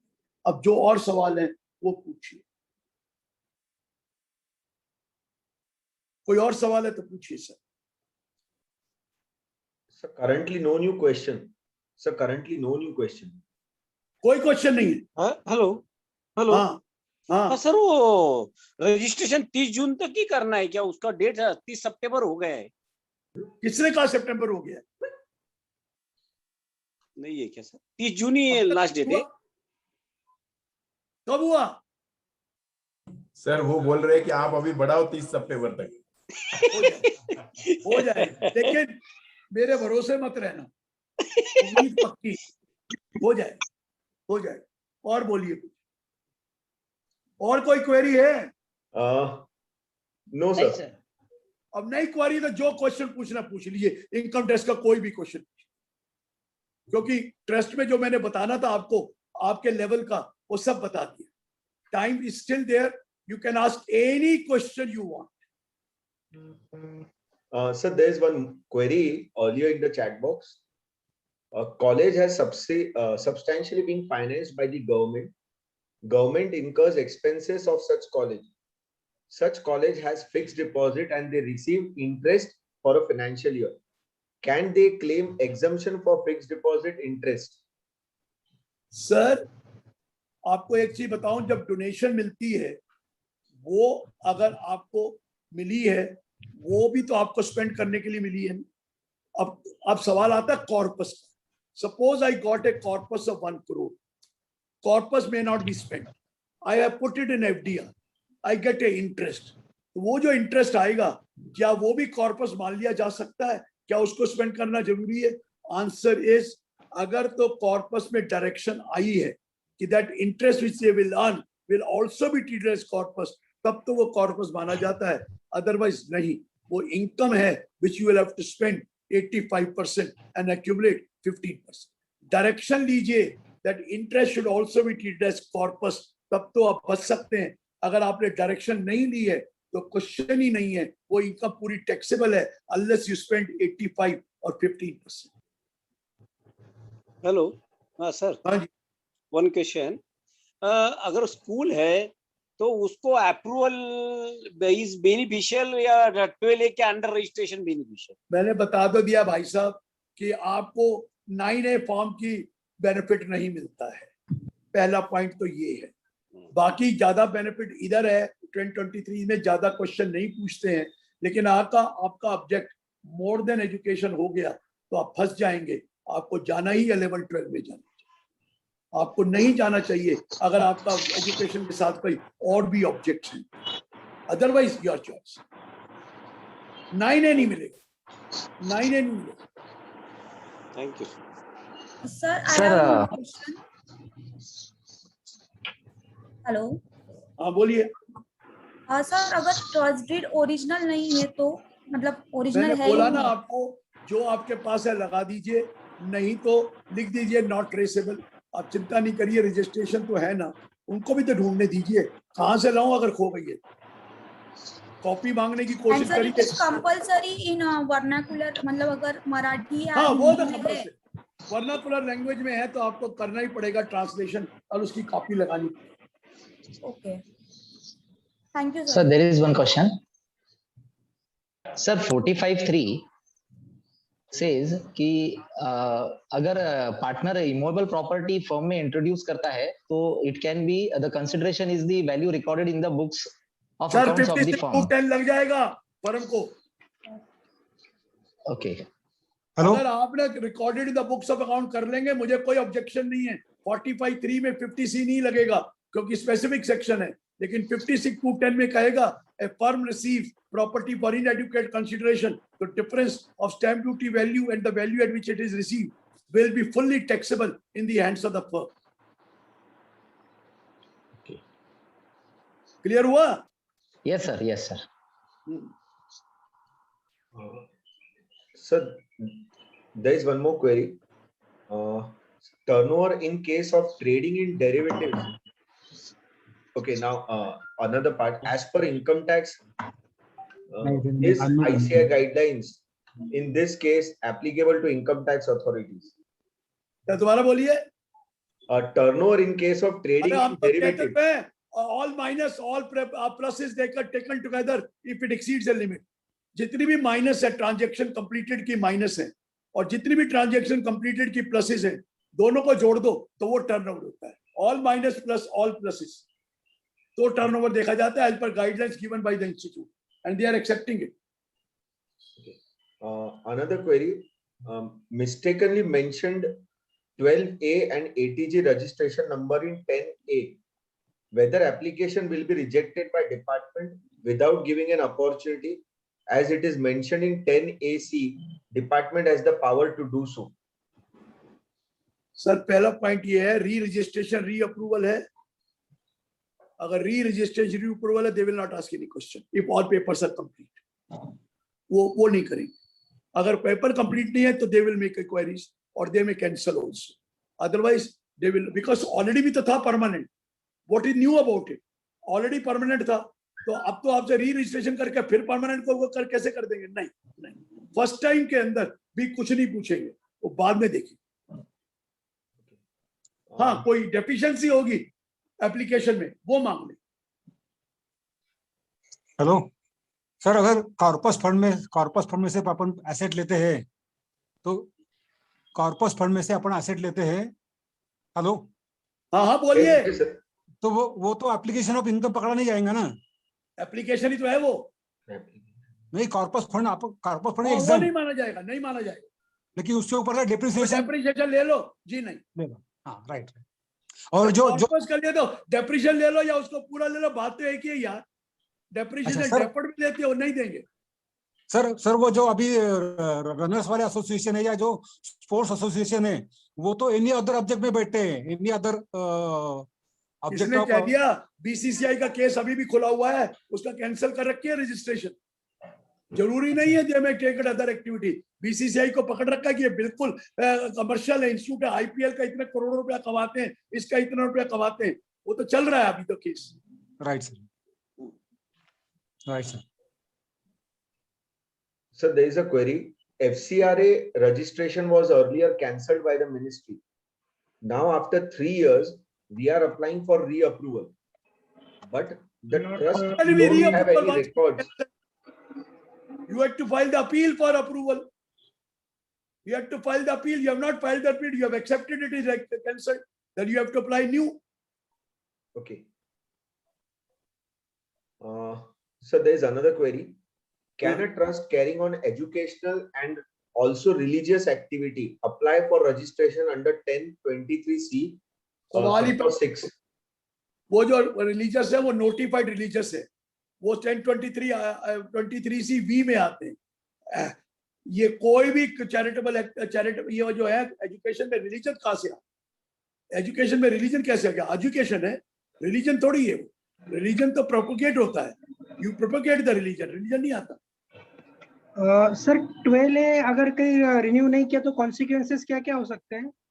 कॉन्सिक्वेंसेस 115 TD, सारी market value asset minus liability पे टैक्स देना पड़ेगा.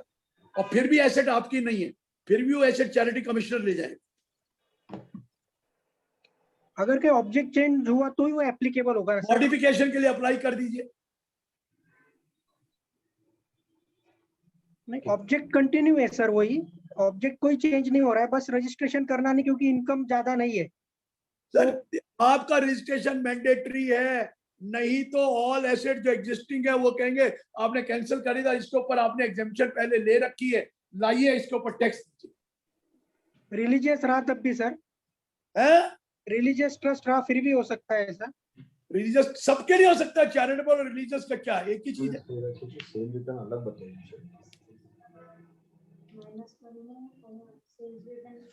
हम जब करते हैं तो दूसरों को डोनेट कर देते हैं तो बंद हो जाता है। हेलो, हाँ जी सर, पर्टिकुलर कास्ट की जो ट्रस्ट रहती है उसको रजिस्ट्रेशन लेना कंपलसरी है क्या sir? Particular caste sir, religious quality caste को तो एग्जेम्पशन देते ही नहीं है। सिर्फ 5 ऐसे ट्रस्ट हैं जिनको रजिस्ट्रेशन मिल जाती है। वो है scheduled caste, scheduled tribe, backward class, trust for women, trust for minor, sorry एक माइनर नहीं, एक और है विमेन का है, एक और है, उनको दे देते हैं, बाकी को किसी को नहीं देते। Backward classes, scheduled caste, scheduled tribe, trust for women, अरे कौन सी है यार, माइनर ही है मेरे ख्याल, इनके लिए चैरिटेबल का हो जाता है without for particular religious community, बाकी कहीं नहीं देते पर्टिकुलर रिलीजियस कम्युनिटी। फिर वो रिलीजियस ट्रस्ट मांगता है। दूसरे ट्रस्ट को रजिस्ट्रेशन मिलेगा क्या सर? फिर दूसरे ट्रस्ट को रजिस्ट्रेशन मिलेगा, उसको देना है आपने जो रजिस्टर्ड है already. So there is another query. बोलिए। If there is a small temple received a cash donation of 2 to 3 lakh every year, and out of which 90 to 95% is utilized for construction of the temple. मुझे कुछ नहीं चाहिए क्या कि खर्च किस लिए किया। अगर डोनेशन है तो पूरी टैक्सेबल है, 50,000 से ऊपर है। वो अलग बात है कि आप वो टैक्स लगेगा ग्रॉस पे। हमें कुछ नहीं चाहिए कि आप क्या खर्च कर रहे हैं उसमें। No question, gross is fully taxable. So another query, we have received 12 AA registration on 1st October 2020. दोबारा अप्लाई करना पड़ेगा री रजिस्ट्रेशन के लिए। इवन मार्च 31 को भी मिला तो भी करना पड़ेगा। But we have applied for re-registration and for any reason वो कैंसिल कर सकते क्या अपना रजिस्ट्रेशन? मतलब अपने री-रजिस्ट्रेशन 12A में अप्लाई किया है, तो अगर अपन ने कुछ फॉर्म में कुछ रॉन्ग फिल किया या फॉर एनी, अभी तो आपको दे देंगे, जो फॉर्म में गलती है वो आपसे रेक्टिफाई करवा लें। ओके, अपॉर्चुनिटी देंगे आपको ठीक करने की। हेलो सर, अगर नया ट्रस्ट है उसको टेले के लिए अप्लाई करना है, उसको लाइफ मेंबरशिप मिली है मेंबर से। बोलिए क्या होगा? नया ट्रस्ट है उसको लास्ट ईयर में मेंबर से लाइफ मेंबरशिप मिला है, life membership, and they have purchased a land, so it is not registered under section 12A, so that income is taxable.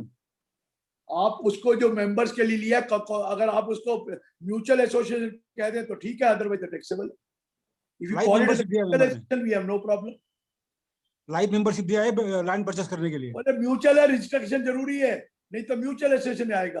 अरे आप अप्लाई करना चाहिए था आपको, आप कैसे ले सकते हैं? बट अगर म्यूचुअल कैरेक्टर है और म्यूचुअल एसोसिएशन रखते हैं और सोसाइटी रजिस्टर्ड है तो आपको माफ मिल दे। नहीं, ट्रस्ट है, ट्रस्ट क्या ले लीजिए माफ।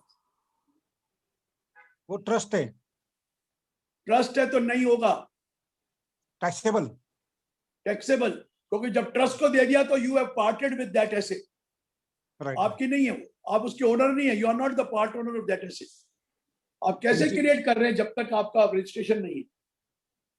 चैरिटेबल नहीं होना चाहिए। बाकी आप कह रहे हैं चैरिटेबल नहीं है तो फिर जो मर्जी करे, फिर कमर्शियल माने। चैरिटेबल है ना, चैरिटेबल है। ये तो मेंबरशिप भी फॉर्म 5 भर दीजिए। अच्छा,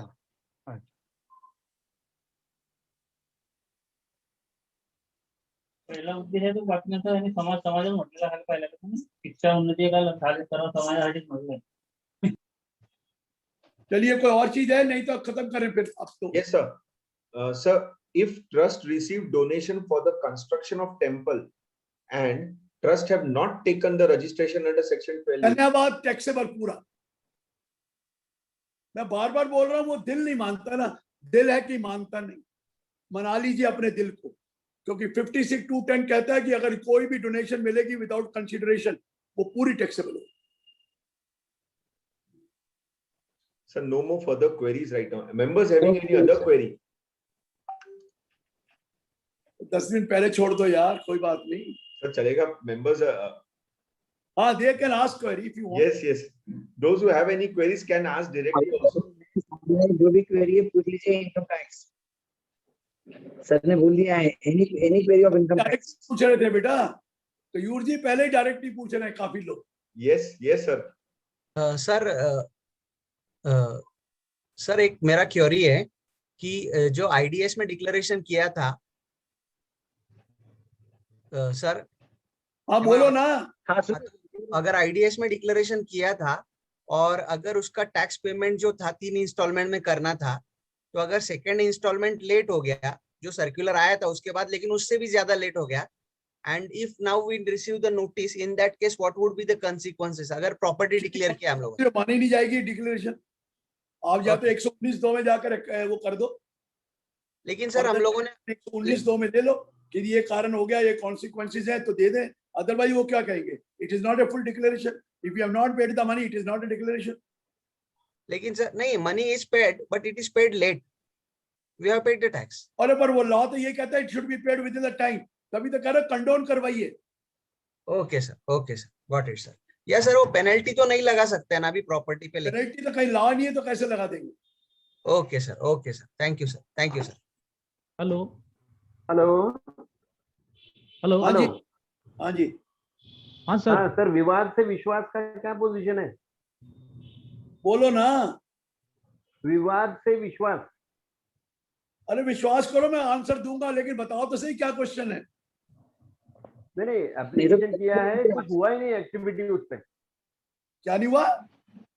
नो रिस्पॉन्स। एक्सटेंड कर रखी है उन्होंने, एक्सटेंड कर रखी है 30 जून। हेलो, विवाद से विश्वास 30 जून तक एक्सटेंडेड है। अच्छा, इसीलिए उसके बाद में होगा जो होना है। अच्छा, अभी और करना है? नहीं, अभी और मैंने कर दिया है। चलो आगे बढ़िए। Okay, thank you. हेलो। हाँ जी।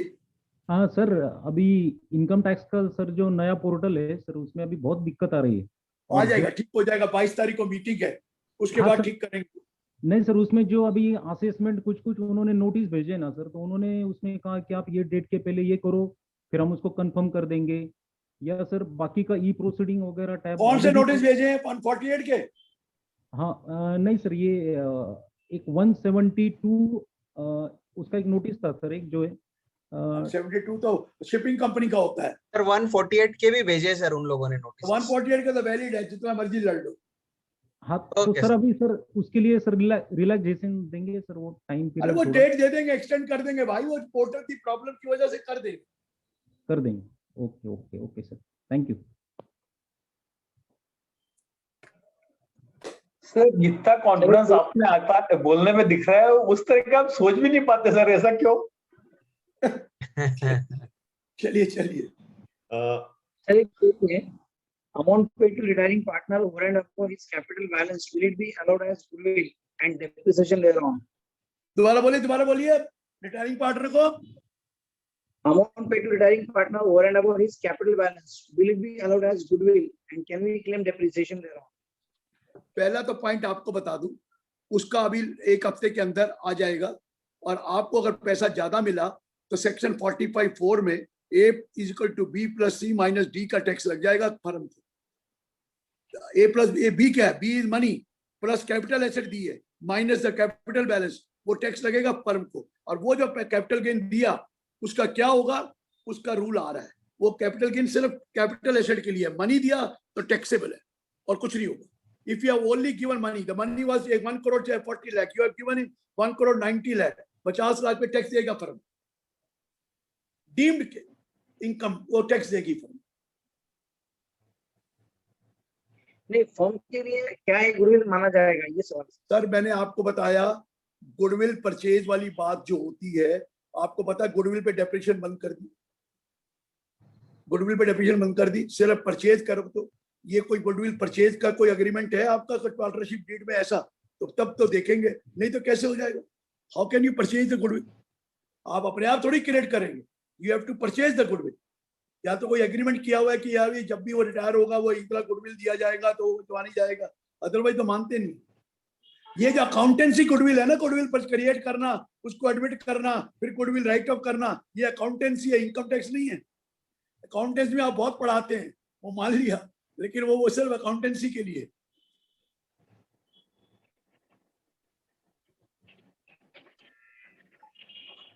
Sir, there is another query. Yes, Sandeep bhai. A trust has not obtained 12A, but its fees are fixed by government authority. Whether the same can be treated as grant received by government. दोबारा बोलिए sir.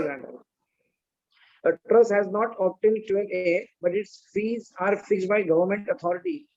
Whether the same can be treated as grant received by government. Government कैसे दे देगी बगैर registration वाले को? किस बात का दिया? कोई प्रोजेक्ट के लिया तो नीति आयोग में उसने दर्पण में रजिस्टर्ड होगा, कहीं तो दिया होगा। कहाँ ऐसे कैसे गवर्नमेंट पकड़ा देगी किसी को जब तक वो रजिस्टर्ड नहीं है? या दर्पण में होना चाहिए। वो दर्पन में प्रोजेक्ट देते हैं तो ग्रांट इन डेट को इनकम नहीं मांगते, वो तो ये कहते हैं ये एक स्पेसिफिक पर्पस के लिए दिया गया, उस पर खर्च कर दिया गया, उसके अकाउंट हमें दे दिए गए, कोई टैक्स नहीं। वो होता है Tide up grants, TIED, Tide up grants. Tide up grants में वो अगर देते हैं ना तो दर्पण में रजिस्टर करा के दे देते हैं, उसका अकाउंट्स ले लेते हैं, वो इनकम नहीं होती, क्योंकि वो खर्च करेगा तो वो नहीं करेगा तो वापस देना पड़ता है, वो इनकम नहीं मांगते। वो स्पेसिफिक पर्पस के लिए ग्रांट दी जाती है और you meet that purpose, give the accounts, you nothing is tax. We call it as tied up grants, TIED grant, tied up grant. एक क्वेश्चन मिस हो गया Sandeep ji. Sir, in IDS declaration made but no taxes paid at all, what are the consequences? Notice under दिया, जवाब आ चुका है, हो गया। चलिए नेक्स्ट संदीप जी। नहीं, अगला कोई क्वेरी नहीं है यहाँ पर। एक आया है सर, कोऑपरेटिव क्रेडिट। अरे भाई साहब, अगर रात को 12 बजे तक बैठे रहोगे तो आता रहेगा, उसका क्या है, एक एक करके आता रहेगा। चलिए सर, बोलो। चलो सर, लास्ट करवा लेते हैं। Cooperative Credit Society received FDR interest from Cooperative Bank was disallowed by department under section 80P. Yes. It is allowed. Cooperative bank को TDS काटना पड़ेगा, section 194A subsection 3 clause B में लिख दिया है। Section 194A subsection 3 clause B पढ़ लीजिए, TDS काटना पड़ेगा।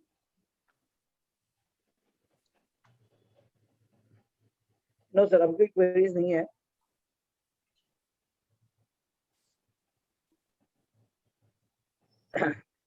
So I think all the queries are over. थोड़ा इंतजार करिए, कोई आ जाएगा एक आध। चलिए, आपकी मर्जी।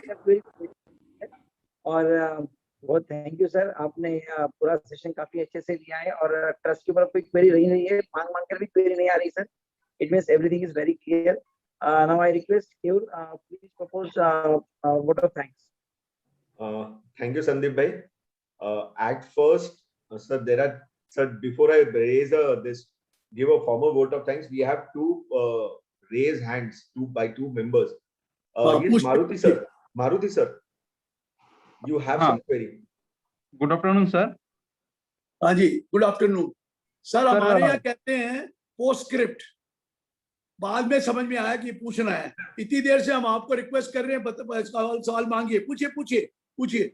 Sir, interest received by the Credit Cooperative Society from the cooperative bank is taxable. मैंने बोला टैक्स लगेगा। Section 194A subsection 3 clause B पढ़ लीजिए, TDS कटेगा। लेकिन वो टैक्सेबल सर, ATP में तो डिडक्शन मिलेगा ना उनको। अरे भैया, cooperative to cooperative, not bank. Only cooperative to cooperative society, not the bank. Okay. Sir, the another member has a query. Yes, Rakesh ji. Rakesh ji, उनका हैंड रेज किया हुआ था। Okay. Yes, sir. The last one, goodwill created by merger and merge company, sale business to other company. What will be the taxability? वाला बोलिए। Goodwill created by merger and merged company, sale business to other company. अगर goodwill आपने खुद create करी है तो ये वो फिक्टिशियस एंट्री है, इनकम टैक्स इसको कोई नहीं देगा। अगर आपने गुडविल परचेज करी है तो वो उसने क्लियर कट कह दिया डेप्रिसिएशन नहीं मिलेगी, बंद कर दिया डेप्रिसिएशन। सेक्शन 2 क्लॉज 11 में ब्लॉक ऑफ एसेट की जो इंटेंजिबल एसेट लिख दिया, लास्ट में लिख दिया not being a goodwill of a profession, सिर्फ अगर वो कभी बेचेंगे तो कैपिटल गेन होगा। Okay. Yes. So hope all the queries are done now, and as Sandeep bhai said, and I propose this formal vote of thanks. Sir, a very warm thank you to you first that आपने बहुत ही अच्छे से charitable trust, उसके लगते amendments and the changes and all the points that we need to take care for the registration and the re-registration आपने बताया, हमारे queries को solve किया। सभी मेंबर्स ने बहुत सारी क्वेरीज पूछी हैं और सभी का आपने बहुत अच्छे से जवाब दिया है, जो कि उनको उनके डाउट्स क्लियर करने में हेल्प हुआ है। So very very thank you for you sir for this particular part, and you gave your precious time to us in your busy schedule, so thank you sir once again. I also thank to all the members of the Akola branch, Ahmednagar branch and Jalgaon branch who have joined together for this session, and the managing committee members of all the 3 branches who have taken hard efforts to make this session a successful one. Thank you all. Thank you, sir. Yes. Thank you. All yes, the best. Thank you. Take care, sir. Stay healthy. Yes, sir. Yes, Sandeep, sir. All the members can be requested. Tomorrow we have a joint session with the Direct Tax Committee on succession and HUF planning, and which will be addressed by CA Sunil Talati sir. All the members kindly requested, please join the session. It is jointly with Direct Tax Committee. There is no fees. Kindly do registration. You will get 2 CPRs. The timing is 11 to 1. But Sandeep ji, CPRs will be credited who is attending complete seminar. Yes, definitely, of course. Tomorrow's session registration is compulsory, and Institute has also asked out with regards to the attendance part. So please request all to register for this session. It's a national session and addressed by our Honorable Past President C.S. Sunil Talati sir. So request all the members to please join tomorrow at 11 a.m. in the morning. The link has not been sent, I suppose. आज सबको send कर दी जाएगी respectively group में, शाम के time पे सब अभी थोड़ी देर में सेंड हो जाएगी। Okay, sir. Yes. चलिए, थैंक यू सर, कल मिलते हैं सुबह में वैसा। Thank you, Giri sir. Thank you, Kyor bhai.